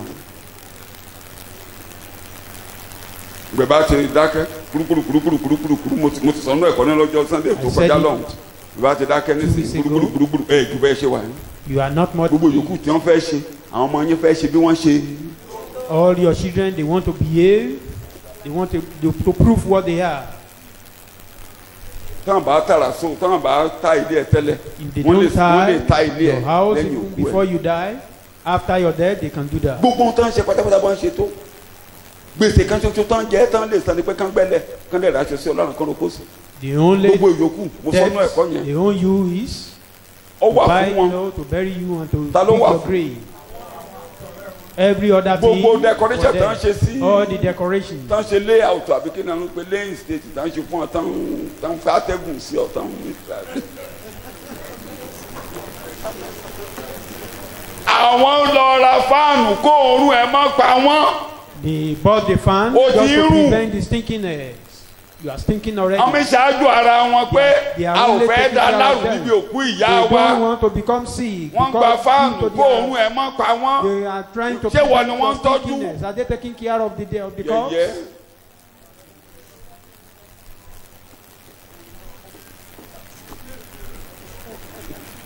Wọlé ẹ̀ wo gbogbo tó ń ṣe pátápátá fókù ẹ wo láti òkèdè sàlẹ̀ Look at èwo you ni wọ́n ṣe fún ọ from bẹ́ẹ̀ beginning to end. ẹ ìrànlọ́wọ́ kan tó ń ṣe fún ẹ kò ju eléyìí kán palẹ̀ ẹ mọ́ The only tí wọ́n bá dẹ̀ help palẹ̀ ẹ mọ́ ní they wàhálà can do is to pack your corpse. And if they do it, àwọn they kan are tètè trouble. pa ẹ mọ́ They will do that quickly. wọn ò lè gbé ọ sí ọjọ́ mẹ́ta wà á ti gbé ọ lọ sínú omi They can't leave you in the room for 3 days. jọ̀hún kan náà máa gbé ẹ̀rọ omi Even that very day, they will take you to the mortuary. ó bá ṣe tán wọ́n gbọ́dọ̀ fẹ́ mọ́tò ẹgbẹ́ ẹ̀. They may not even use your car. mọ́tò yẹn má jẹ́ ó báyìí ẹgbẹ́jẹ́ ìgboro wa They call for horse. ajé ìgboro irú bóbò yìí tí wọ́n fi ń ṣajé ìgboro gbogbo tí wọ́n ti gé lẹ́yìn.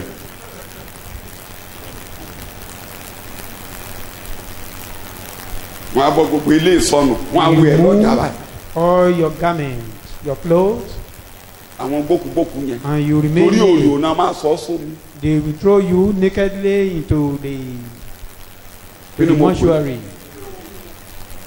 bó o ṣe jáde náà ṣe máa sọ sómi. As you came out, they will throw you there just likewise.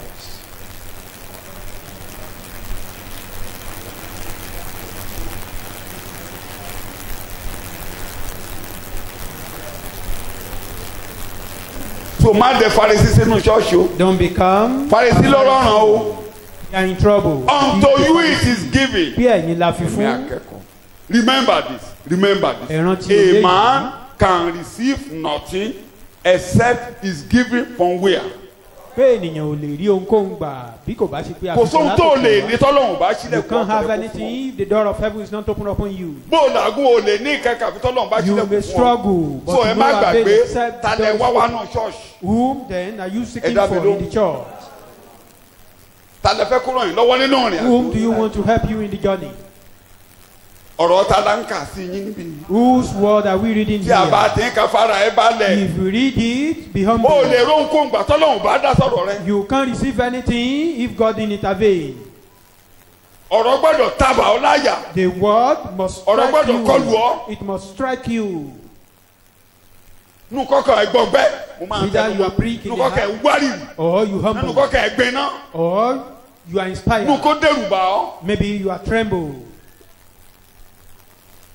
ọ̀rọ̀ lè pa ọ lẹ́kún The word may Bẹ́ẹ̀ ni cause Nànẹ́lẹ́gbà. you to become to weep or to be weeping. so jẹ́ kọ́lọ́run ráàyè mo ní kọ́lọ́run kó jẹ́ kọ́lọ́run ṣe Let God have chance. tó bá ó dá ọ lójú pé You are sure ọlọ́run nìkan ló lè fún ọ nínú gbogbo that it's only God pé o that lè can rún give you kóńgbà all láyé things. You I cannot can't help receive you I anything. can't help you Even the man only of God person that cannot can help help you you. is God Ẹnìkan Wọ́n yóò kàn máa ẹnìkan lò lè ràn ọ́ fún lọ́wọ́ ọ ní ni. Ọlọ́run. Though the man of God can be used so for that's you. why preachers when you see preachers who are sent by God they won't talk themselves they will talk the Bible. Tẹ́ ẹ bá ti rí àwọn ìránṣẹ́ Ọlọ́run tí Ọlọ́run rán wọn ní sọ́tara wọn. So I'm wọ́n máa opening sọ the ti Bible for Bíbélì. you. Bíbélì ni mò ń kà fún It's not yín. my books. It's Kì í not ṣe my ìwé mi. own personal experience. Kì í ṣe ìrírí mi. You Ìwọ. Ọlọ́run lè ráyè sílẹ̀kùn ọ̀run lé ọ lórí. That God may have chance to Tó bá open the dẹ̀ ti door of rí heaven ọkàn rẹ upon pé you. Once you see your heart, ẹ wọlé Kọ̀nẹ́líù náà. Look at the house of Cornelius. Kíni Kọ̀nẹ́líù ṣe lójú rere gbà lọ́dọ̀ Ọlọ́run. how did Cornelius Wọ́n ní gbogbo wa receive grace from jókòó God? níhìn. He said we are all Àbí bẹ́ẹ̀ kọ́ sitting lẹ́sẹ̀ ká ní here. Bíbélì. Don't you read it that way? Pétérù in the la ẹnu Bible? ẹ̀ báyọ̀ bẹ̀rẹ̀ sí ń Peter sọ̀rọ̀. opened his mouth and started talking. Kò tí ì parí ẹ̀kọ́. He hasn't Kódà finished. tí Ọlọ́run bá gba Pétérù láàyè Pétérù máa kó bá máa yẹn. If God should allow Peter, he would have implicated that Kò man. tí ì parí ẹ̀kọ́. He's yet to Nígbà tí finish his Ọlọ́run rí sermon. ọkàn rẹ̀ When God tó saw fi ẹ̀mí his mọ́ heart gbélé lórí báyìí. and Holy Spirit Pétérù hijacked kan ń jẹ́rìí everything. ẹ̀ ó láwọn tó gba ẹ̀mí mọ́ ó ní ta ló lè ṣòfin omi. Peter even said, who Ó ṣe can kan make tó the ṣe Lord gbọ́n of wọ́n ṣe water? pàdé o. Though the whole meeting after that, Ọlọ́run ju ọ lọ. Tọ́lọ́run bá gba ọ̀nà yẹn wọ́n á sọ mọ́ if dáadáa God wọ̀ ṣe did use wọ́n that á kọ́là method, fún. they would have circumcised him, Mo ní wọ́n máa maybe in the ṣe spirit. torí aláìkọlà ni. Because he's Ìdílé aláìkọlà uncircumcised. ni. Pétérù ẹjọ́ ẹ wá. Àwọn wọ̀nyí These people, tí Ọlọ́run fún ní ẹ̀mí mímọ́ gẹ́gẹ́ bí and àwa. God gave Holy Spirit like all, Ìjàre ta ló máa ṣòfin pé ká má ṣèrìbọ mi. who will now prevent us from baptizing Ẹ má them. gbàgbé o Pétérù jẹ́jọ́ sí ọ̀rọ̀ yìí o. Don't forget, the Tí council mo sọ yìí invited Peter for Pétérù this jẹ́jọ́ case. sí o wọ́n nà dúró. He was standing before the council. Nígbà tó padà délé When he returned home, wọ́n ní àgbọ́ pé ò lọ lé kèfèrí kí ló well, wá lọ. now you went to Gentiles house. Ẹ̀rí ní What are chapter you looking 11, for there? Acts That 11. is Wọ́n in nà dúró. Acts chapter 11. Ó ṣàlàyé ara ẹ̀ He explained himself. kíjọ tó gbà. Síbẹ̀síbẹ̀ àwọn kan ò tí ì gbà. Even with that, some people didn't Wọ́n believe tẹ̀lé him. Paul lọ síbi tó ti ń wàásù. They follow Paul to where he was preaching. Wọ́n lẹ́lẹ́kọ̀ọ́ kọ̀rọ̀kọ̀rọ̀. That Ó ti his bà gbogbo sermon Bíbélì jẹ́. is, Ó ti bà nǹkan tọ́lọ́run fún wa he jẹ́. had ruined the Ó bà Bible, nǹkan tí he bàbá had wọn ruined gbé what lọ́wọ́ jẹ́. God gave Ó bà us. gbogbo ẹ̀ jẹ́. He ruined Ìgbà tán everything. fẹ́ daṣẹ́ ìránṣẹ́ rú tán When fẹ́ máa they want dàjọ́rú. to create confusion in Ní the Paul church àti Bánábà Then Paul ẹ jẹ́ and ká lọ Barnabas. sọ́dọ̀ àwọn alàgbà ká lọ Let's yanjú go to ọ̀rọ̀ the yìí. leader. Ẹ má daṣẹ́ òṣùwò o. and settle this case, lest ẹ fẹ́ the délé ṣù. confusion continue. Wọ́n ti ń ṣẹ̀kọ́ mi ní ẹ̀kọ́ Paul. They have been preaching Wọ́n ṣe another gbéra wọn lọ sermon wọ́n sì wàá jókòó. upon the sermon of Paul. Ẹ tẹ́ bá wọ sí Acts 15 In ìpàdé yẹn Acts gbóná. 15, the meeting was so tough. Ẹ lọ kà dáadáa ìpàdé yẹn so The gbóná. meeting was so tough. Bẹ́ẹ̀ ni wọ́n ń yọ Mósè náà ń yọ Mósè They náà ń were yọ Mósè. drawing from the Old Testament. Ọ̀nà Ọlọ́run bá ti rán níṣẹ́ ló rán níṣẹ́ tó bá kọlu wà He that God rọrùn wà rọrùn. sent, He has sent him. If you Apẹja ni entangle with such people, you'll be in trouble. bó ṣe náà nù pàdé yẹn.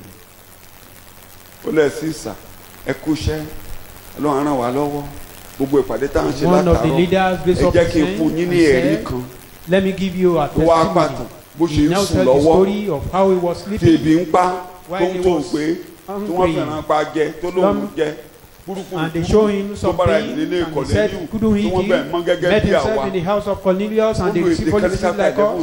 Only who was I to withstand God. Ó ní tàwa ni láti mí di Ọlọ́run lọ́nà. láti di Ọlọ́run Má di Ọlọ́run lọ́nà lọ́wọ́. nínú ayé rẹ. Don't disturb God in your life, or don't hinder him, brother. Thank you very much. That's the correct language. Hinder or withstand him. Ìgbà tó máa sọ tán.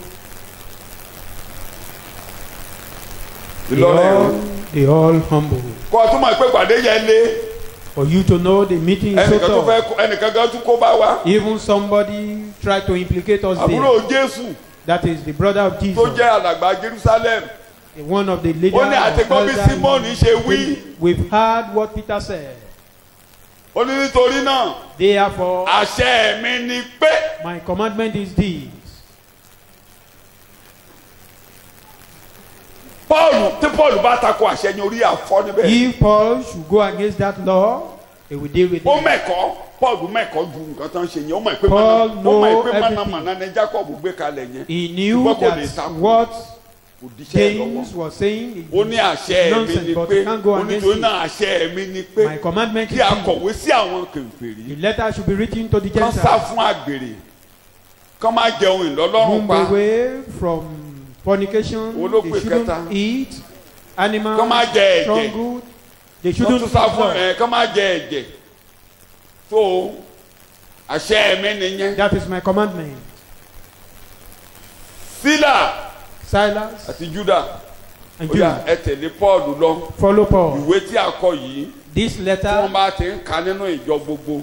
when they are written it in all Kẹ́yìn náà churches, jẹ́rìí pé then àṣẹ wá látọ̀dọ̀ you wá ní be Jerusalem. a testifier that the commandment came from us. Bí bàbá Paul ṣọra And Jésù. Paul was Wọ́n ní kẹ́ má humble. jẹ̀jẹ̀ àbí. Kò sún tó kan Paul pẹ̀lú ìyẹn kò ní í ṣẹ̀kọ́ Paul níbẹ̀. had nothing to Àkàndí do Èṣù about that. mọ́.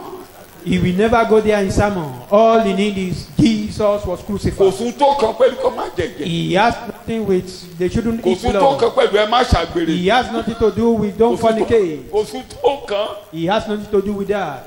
Ṣé ẹ bá rí gbà tó wá máa ṣàlàyé ẹ̀ṣẹ̀? When he Ó was ní sin, ẹ mọ̀ wípé don't you know? a ti kan ògbólógbò ọkùnrin Our ẹ̀ṣẹ̀ whole mọ́. man of sin had been crucified with the cross. Ẹ mọ̀ wípé Don't you know? knowledge Ìmọ̀. ẹni tí ó kú ó bọ́ lọ́wọ́ kíni. Escape from sin. Àgbèrè Or nǹkan he's ṣé kò free mọ̀. from sin. What about fornication? He's free from fornication. tó gbogbo as òfin well. mọ̀nàmọ́ná tó fẹ́ kó lé wa lórí yẹn Paul ò dá sí òfin wọn. Paul didn't intervene He went in that law. directly to the cross. Ó lọ síbi Àwọn àgbélébùú jẹ́ tààrà. jù má sọnù mọ́ lọ́wọ́ Humble lọ́wọ́. yourself. Don't lust.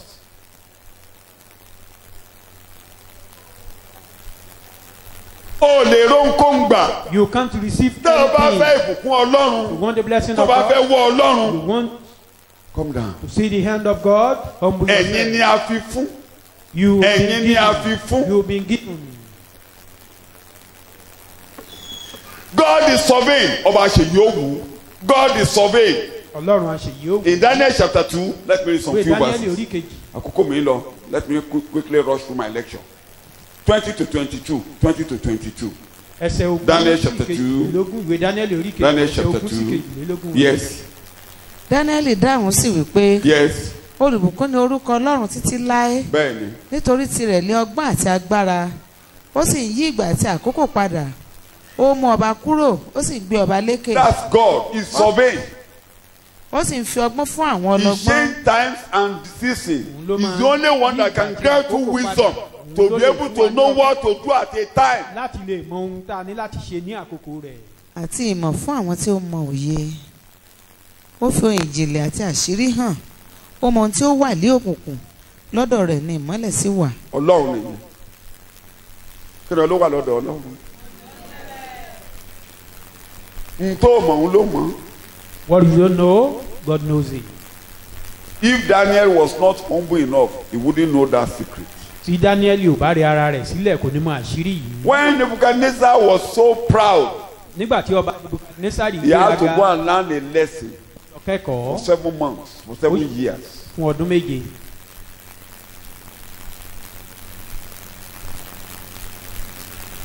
mo ń fèdè rẹ̀ gbàdúrà lé lọ́sùn yìí. I was mo using nínú this gbó ni language. bàbá ẹ̀ ti kẹ́kọ̀ọ́ mo lè mi ò wọ́gbó lọ mo ní mi ò ní láti mọ̀ yín pé From the bush.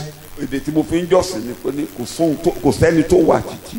That no one is mo nínú gbó ló ti forever. kẹ́kọ̀ọ́ ni That God, mo lóun rò pé ó wà títí kò sóhun tó wà títí Nebuchadnezzar learned that kò lesson sóhun tó wà from the títí bush. kò sí He ìṣòro thought tó it's wà forever. títí There is no problem or àbí ìṣòro kan trouble wà that is títí. forever.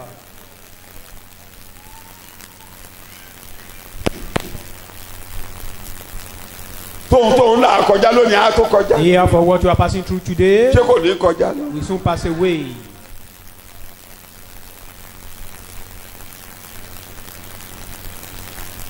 òun ló máa ń ṣí lélẹ̀kùlé wa tó máa ń fún wa ní nǹkan. He will open the door and give èyí us ni a fi something. fún ó mọ̀ọ́mọ̀ bó ṣe fún Dáníẹ́lì níbí yìí As he gave tó Daniel jẹ́ kó mọ̀ and he made bẹ́ẹ̀ him ló máa know. ṣí wa níyè ká He mọ̀ open our ó understanding mọ̀ọ́mọ̀ to know. kọjú sí àwa kẹfìrí ká mọ̀ Intentionally face we má Gentiles. gbéraga orí For ọ̀fẹ́ us la to know nígbà. him.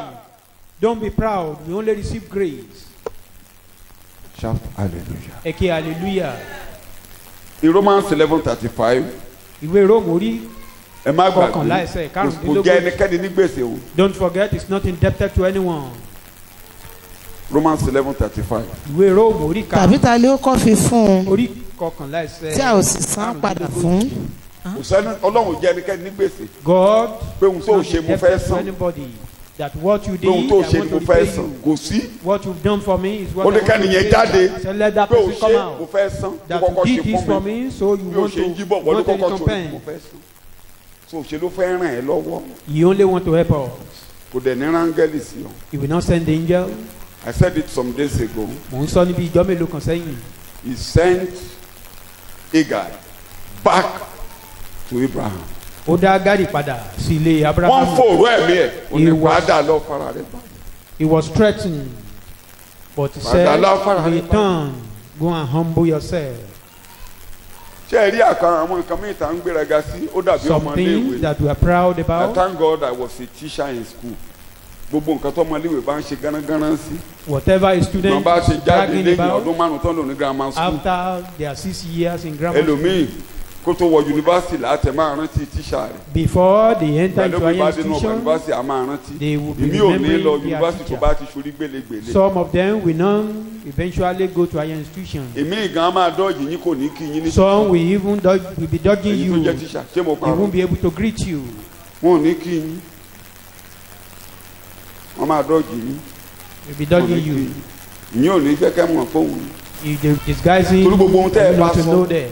Because of ló ń ṣẹ́ láàmà majority ṣẹ́. of what we've been telling them is coming mo rántí ọmọ kan fast, akéde one lórí after kéde the lórí other. kéde lórí kò tún pẹ́ẹ́nẹ́bẹ́ nígbà táwa ló bukú ó ti pẹ́ òbòkú ti pẹ́ nígbà yẹn akéde lórí kéde lórí mọ̀nàmọ́ná ọmọ kékeré I remember ṣekúṣe òjò akékékéké.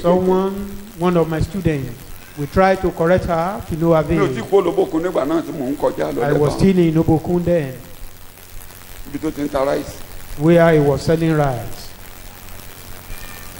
kò kí mi She didn't greet me. ó fẹ́ lè máa ṣépèlé mi lórí gan. She nearly bí ẹ̀mí mo cursed me. ṣépèlé lórí tí mo ní kó lo ayé ẹ̀ mọ̀nàmọ́ná tó ti gbọ́ ọmọ pàtó mẹ́ta ráìsì. ní ẹgbẹ́ ẹ̀ gbogbo tán bá pàdé mi lọ́nà Her ọ̀gá colleagues, ọ̀gá náà yọ ọmọ mi they usually honor mo ní wọ́n ń me. ṣe yọ ọmọ mi ọ̀gá. inú wọn á máa dùn jẹ́. They'll be happy. wọ́n máa dùn jẹ́ student mi kan ló kọ́lé kan sókè bí One of my students tó built bá wálé a báyìí tó bá rí house pé mo there. wà ráńdò máa wá mi wá táwa If you dọ̀bà knew mi. I'm around, if you know I'm around, they will come tẹ́ bá to ti me. yà tẹ́ bá ti fẹ́ yà ilé dẹ̀ tí wọ́n bẹ̀ orúkọ ẹ̀ àpáta sójà rẹ̀. It's an army. ẹ máa bọ̀ ọ̀gá láti dọ̀bà Master, lẹ́wọ̀. we bow down. wọ́n pọ̀ bẹ́ẹ̀ ṣùgbọ́n Many of them like that. wọ́n ti sá fún ọ. But some, those vagabonds, they run away.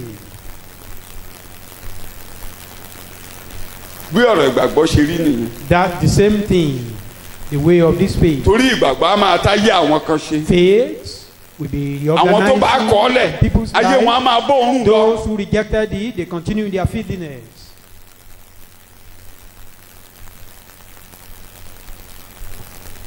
ó fara ẹ balẹ̀ Therefore, humble yourself. á dà fún yín. It will be well with us.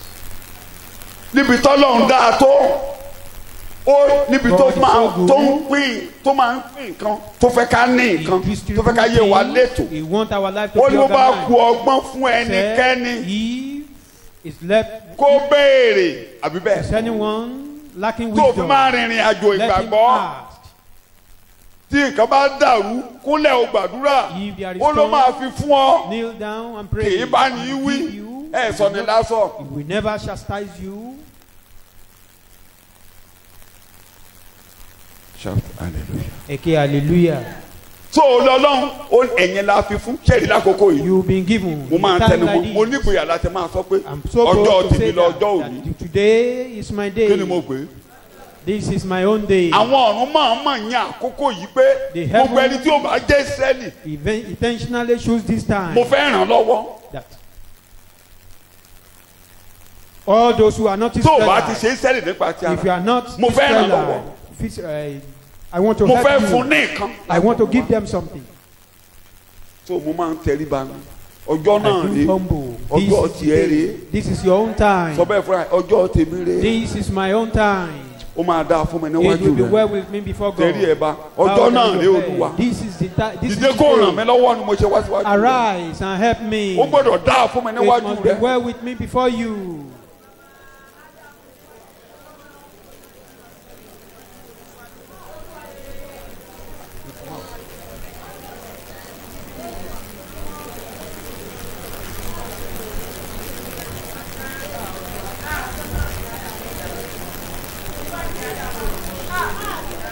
Ní orúkọ Jésù Olúwa wa. In Kó o tó Jesus' name we gbójú pray. kúrò ìkejì jọ ṣí mi níyè fún mi ní àkókò Open my yìí. understanding. Gbogbo àwọn nǹkan tó o kó sí Bíbélì jẹ́ kó máa yé mi tó bá All ti you ń kà. have in your scripture Jẹ́ kí n rí wọ Jésù anytime nínú Bíbélì. I read, Ọjọ́ that náà I see rèé Jesus in the Bible. tó o This máa ń is fi the fún day. wa ká mọ ohun ìjìnlẹ̀ This is ìjọba the o. day that you gave to us Jẹ́ kó to yé know mi, the Bàbá. history of the kingdom. Ìwọ Jésù la gbé pamọ́ sínú Bíbélì. Jẹ́ kó yé mi, jẹ́ kí n rí ọ. Hidden in the Bible. Nínú gbogbo ìwé Anytime mímọ́ I read pátápátá kí n rí wọ in the Jésù entire Olùgbàlà. Bible, anytime I read, I should see you, Jesus. In Jesus' name we pray. Kókó kejì. Second point.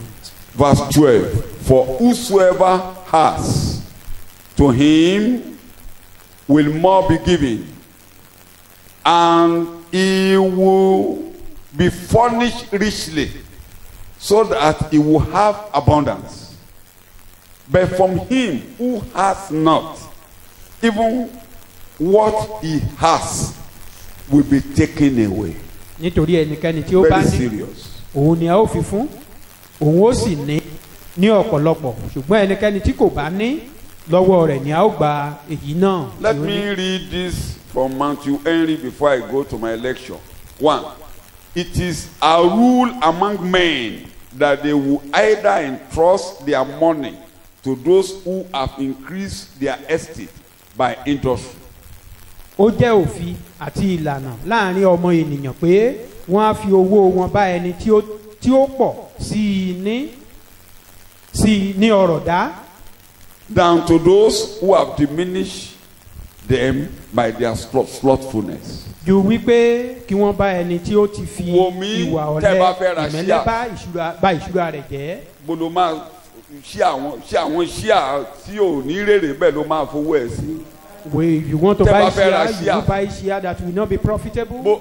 Ẹ máa ń wo bí ó ṣe ga àbí bẹ́ẹ̀ kọ́. You look at the Pé level of ilé iṣẹ́ profit yìí that this ó máa búrẹ́kẹ́, àbí bẹ́ẹ̀ kọ́? this company things ṣé will wàá come out rọra of ṣí it. àánú ilé iṣẹ́ tí ò ní búrẹ́kẹ́? Will you go to buy Onídànwò. share where you will not get enough profit? You won't go there. Onídànwò. You will not do that. Ọlọ́run nìyẹn. Ọ̀dọ̀ ẹ̀ That láti is God.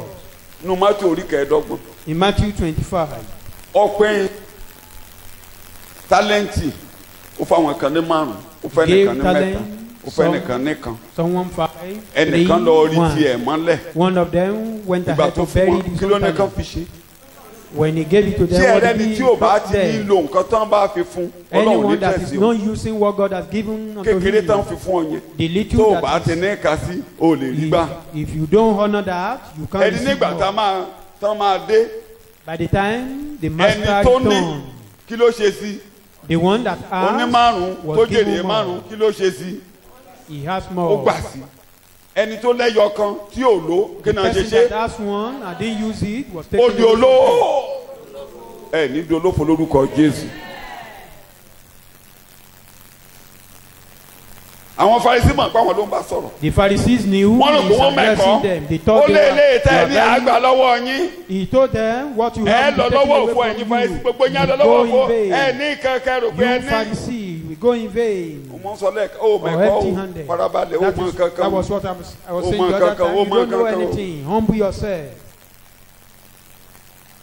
ṣe lẹ wá You came. Ọlọ́run rán yín wá sínú God ṣọ́ọ̀ṣì sent you to mo this fi ń church. gbàdúrà lójoojúmọ́ fúnra mi I do pray Ó rán yín wá. that daily that He tí sent ayé you yín dáa níbí for your àbí life, bẹ́ẹ̀ kọ́ for the betterment of your Ew. life. eru wèrè ládìjọ tẹ́lẹ̀ Ọlọ́run We fẹ́ gbà yín gather lórí wọn. nonsense together before.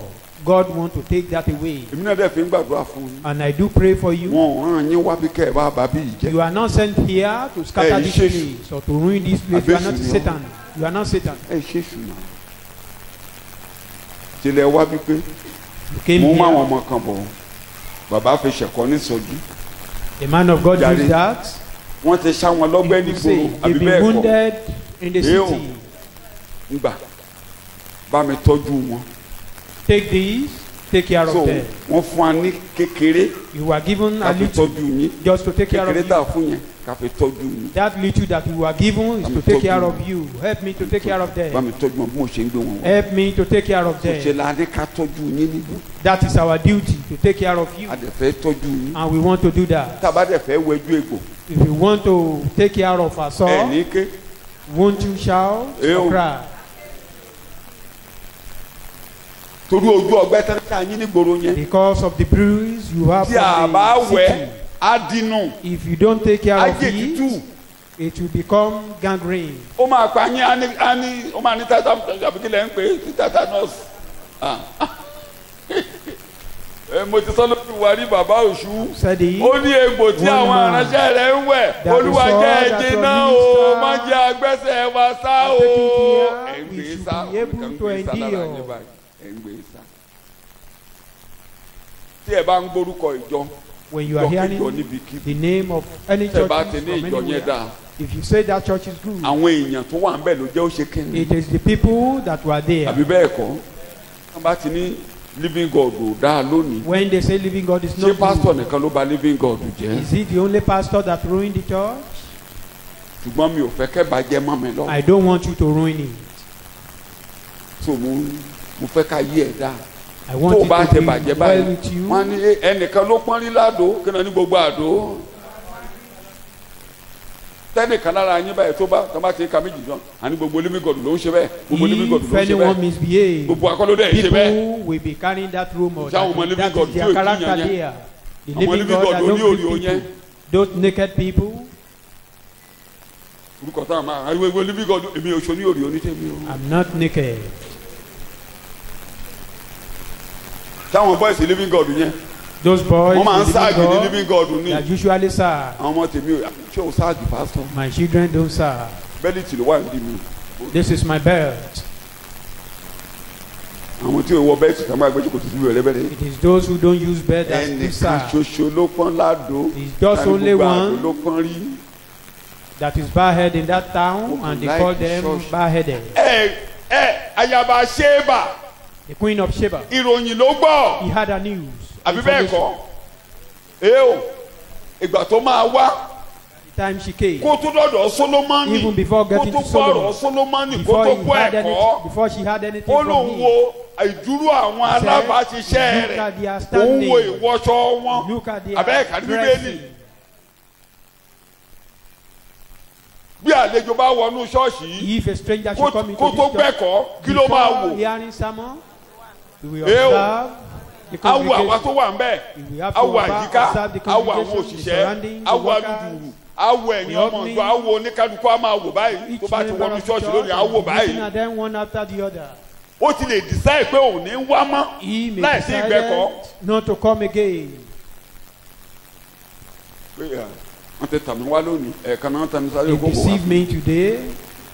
ó sì lè wá jẹ́ pé ẹ̀kọ́ tó gbọ́ ló jẹ́ kó padà wá Maybe ó ti lè ráwọn kankan pé at the sermon, no that one inspire him to come back. Maybe perhaps he has seen some things that mo Make her to bẹ hate ẹnìkan church. lórí fọ́ọ̀nù níjọ́ Sunday. I called someone on Monday. Sunday.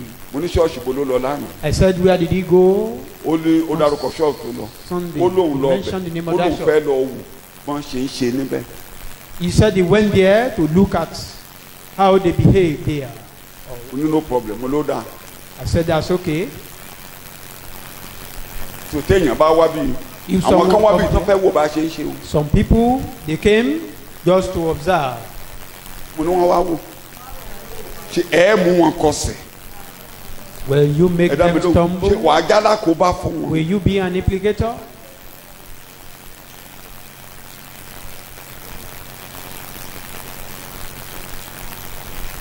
mo là ń kà yìí. That's what we are reading. wọ́n fún wa ní tẹ́ ẹ ní. We were given Hello, what we hello. have. Use it. tí ẹ bá lò wọ́n á gbà á. You don't use it, it will be taken from you. ẹ̀kọ́ tẹ́ ń gbọ́ yìí. This tí ẹ time bá when lò you ká ẹ hear fi báwọn ẹlòmíín sọ̀rọ̀ You wọ́n á don't- gbà á. you don't- ẹ lò. If you don't confess it or say it to other people, they'll be taken from you. Use them. shout hallelujah. shout hallelujah. Okay, hallelujah. ẹ má ṣe gbàgbé Don't forget. eléyìí tẹ́ ẹ bá lò The one you lẹ́ẹ̀ use, gba èrè sí o. you'll be rewarded for that. mo lẹ́ẹ̀ ṣe. ẹ o eléyìí tán fún yín owó tán fún ọ The tó money o you bá are ti lo owó ẹ you don't use the money fún for ìtẹ̀síwájú the ìrere progress of the gospel. oníkan àgbà. The owner will take it from mi ò sọ you. pé wàá máa tọrọ o I'm not saying you'll be a beggar. bẹ́ẹ̀ o ò ní rí ìbùkún sí bó ṣe yẹ kó o rí The sí. blessing will wàá not kàn flow máa ké as usual. kótókótókótó bẹ́ẹ̀ náà ní ẹ̀bùn The same thing give. olóyàyà àti jáde o lẹ́gbọ̀n àti kọrinkọrin bó o bá kọ́ wàá kàn rí pé o Give, mórí kọ mọ́. if you don't sing it, you just o discover dẹ̀ ní láyọ̀. it's depleting. ó yẹ from kó o you. kólé àdúrà You kó will fàdúrà not be ràn yẹn lọ́wọ́ á fún ọ lórí ọ̀fẹ́ ni You are given that grace to pray for lò. others. Use that grace. In Job chapter 17 verse 9, let me read a little before I end this lecture. Kókó kan ní màá tẹnu mọ́ kí n tó ọjọ́ kí n ka àwọn ẹsẹ̀ bíi méjì bẹ́ẹ̀ yẹn. Let me Job read. 17:9. Ìwé Quickly. Jóòbù orí kẹtàdínlógún ẹsẹ̀ ìkẹsàn. olódodo pẹ̀lú yóò di ọ̀nà rẹ̀ mú àti ọlọ́wọ́ mímọ́ yóò máa lera síwájú.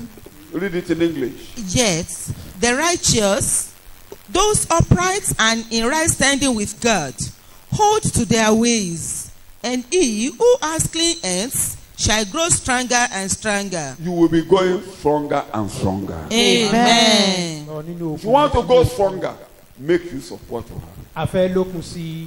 Psalm 84 verse Orin 7. Dáfídì orí Psalm kẹrìnlélọ́gọ́rin ẹsẹ̀ 84 ìkeje. verse 7. Orin Dáfídì orí wọ́n ń lọ kẹrìnlélọ́gọ́rin láti ẹsẹ̀ ipá dé ìkeje. ipá ní Síónì ni àwọn yọ̀ níwájú Ọlọ́run. Ìwọ náà máa lọ láti ipa dé ipa. Moving from Amen. one strength. They go from strength to Tó o strength. bá ti ń ka Bíbélì sí, When you lọ a read máa the mọ̀ Bible, sí. you will be- Tó o bá ti ń Amen. gbẹ́kọ̀ọ́, a máa yí ọ sí. Amen. Bó bá ṣe ń jáde wàásù sí, wà á máa lọ láti go to ipa dé ipa. evangelism. Amen. Go from Gbogbo orí strength. ọ̀fẹ́ tọ́lọ́run bá fún ọ lónìí bó bá ṣe ń lò wà á máa lọ láti ipa All dé the ipa. ways you are Amen. doing as you are using them, you will be moving from strength to Psalm strength. 92 verse 12 jẹ́ kí n parí Orin ẹ̀. Dáfídì orí kejì 92:12. léláàádọ́rùn-ún ẹsẹ̀ ìkejìlá. Yes. olódodo yóò gbà bí igi ọ̀pẹ Bẹ́ẹ̀ni. yóò dàgbà bí igi kédárì Lẹ́bánónì. Wà á máa tutù, Amen. Flourish. ara á máa rọ̀ ọ́, Amen. ara ò ní ní ọ́. Amen. Finally, Lákòótán, ṣé ẹ̀rí kékeré tán fún yín ni? the little you are given. Ntọ́lọ́hún bọ́lọ́hún ṣe jẹ́ ibi tí mo parí ẹ̀kọ́ sí God ibẹ̀ náà mo máa or what God ti is. bẹ̀rẹ̀ parí ẹ̀. Ìgbà tí Jésù ń ṣẹ̀kọ́, When Jesus was preaching, ẹja wẹ́wẹ́ mélòó àti àkàrà mélòó ló súre sí. how many fishes and bread did he bless? Kékeré tó súre sí yẹn ló fi bọ́ 5,000. The little he blessed, Kékeré tó o ní fed yóò di 5,000 ńlá. The little Amen. will be Lò ó, use them. má wò ta Don't lóhùn ìwọ̀. look outside. Mo fẹ́ kẹ́ ẹ jẹ́ kí ẹ̀mí tó lo nǹkan tí Èlíṣà ṣe fún obìnrin What Elisha did for òpó that woman, onígbèsè. that Kí ni mo indebted porúkọ ẹ̀? woman, that òpó widow, onígbèsè. Òpó ni a widow, ìyàwó wòlíì ni a wife of ìyàwó prophet, òjíṣẹ́ Ọlọ́run ni a wife of man ọkọ of rẹ̀ God. gbèsè sílẹ̀ But the inú husband ìgbèsè was lọ́kọ́ a kú sí. debtor. Eventually the man died a debtor. àwọn ọmọdé wà ńlẹ̀ There are children. ló wá ta òjíṣẹ́ Ọlọ́run lọ. He came to the man of God. ìgbà tó òjíṣẹ́ Ọlọ́run fẹ́ ràn lọ́wọ́ inú ilé ẹ̀ nìkan tó máa tú ayé When the ẹ̀ sí wa. man of God will help her, the thing that ó will ní help kí ló her ní. was in her home. He said, what ó do ní you kòróró have? kan wà He nínú said, I ilé. have a bottle of oil. ó ti dọlọ́rọ̀ Then you become rich. ó ní lọ bẹ̀rẹ̀ sí tọrọ ládùúgbò Go and be borrowing drums. lọ tọrọ ládùúgbò. Go and borrowing. Go ìgbò and bá lè borrow tọrọ drums. èdè ìgbò bá lè tọrọ èdè The number you can borrow. tí ò bá ṣíwọ́ ọtí tọrọ If she Kó- didn't restrict kó his máa tọrọ borrowing, lọ kó wá gbogbo àgbá. Adin being, she continued borrowing those drums. ibi tí àgbà bá dé ní ẹ̀dẹ́ ló máa lówó dé abẹ́ ẹ̀ mọ̀ The number Abẹ́ of mọ̀. drums she ìgbà tó borrowed ní would have been filled eléyìí with tóun rí oil. tóun But when she Èmi said jà ní ọ̀dà. she's satisfied lọ with what, tilẹ̀kùn mọ́ra and the man said, Àtàwọn go ọmọ and rẹ̀ shut gbé your òróró door, yẹn. you and your children, máa dá sí take that ó bẹ̀rẹ̀ sí bottle í dà of oil, gbogbo continue ládùúgbò tó pouring tọrọ into those gbogbo drums, ẹ̀kún pátápátá and all those drums kò were yé filled. nǹkan tó máa ti ṣe gan kò mọ nǹkan tó fẹ́ She ṣẹlẹ̀ didn't even Ó wá understand, she padà didn't bá know what òjíṣẹ́ to Ọlọ́run do. pé He came to the man of ìgbà God, tó dẹ̀ tí ládùúgbò last òróró òyìnbó and when the lẹ́gbẹ̀ẹ́ last drum was filled and the oil stopped, lọ tà go and sell there, lọ san gbèsè rẹ̀ then pay your máa fi debt, yòókù bọ́ ilé rẹ̀ then use tó the máa rest for tó ayé yourself. rẹ̀ ṣe ó wà nínú ilé rẹ̀ bó What ṣe wà will change your life is in your tó house. máa ràn yín lọ́wọ́ What nínú will help ṣọ́ọ̀ṣì ló wà you is in this church. tó roko mọ́ ó wà ní ṣọ́ọ̀ṣì Just take ẹ̀yin care ọ̀dọ́ of tó it. fẹ́ márì ọkọ ẹ̀ wà ń bí roko mọ́ Your ìyàwó ẹ̀ wà ń ladies bí that inú want to bí ló marry, ti máa dà your husband is here, tó man bá that ti want to bá bí marry, jẹ́ your kò wife lè is rí here. nǹkan kan tó bá ti túnṣe ó máa dà fún ọ If you take care of it, it will be well with tó you. tó bá ti If you ruin despise it, you kékeré can't tó wà ń receive bí anything. ò ní ní If you despise the little here, bẹ́ẹ̀ tó bá ti tọ́jú you ẹ̀ won't wà á have. máa ní sí If adé you take ńlá care mọ́ ọ lọ́wọ́ of it, it become big in your adé hand. ńlá mọ́ ọ lọ́wọ́ It will become ìlànà big in your Ọlọ́run hand. ni That is the procedure of God, jẹ́ kó wà principle. ní ọkàn ẹ padà Let padà it be in your owó sí heart. lọ́wọ́ rẹ owó wà lọ́wọ́ ẹ o You are ní saying, nǹkan Haman, you have something. o kó sẹ́dáfàtì gan That n tó widow fún of ayé ẹ̀ ṣe Serapha, ọwọ́ ẹ̀ mà ló wà what changed her Abẹ́ta life náà was fún. in his hand.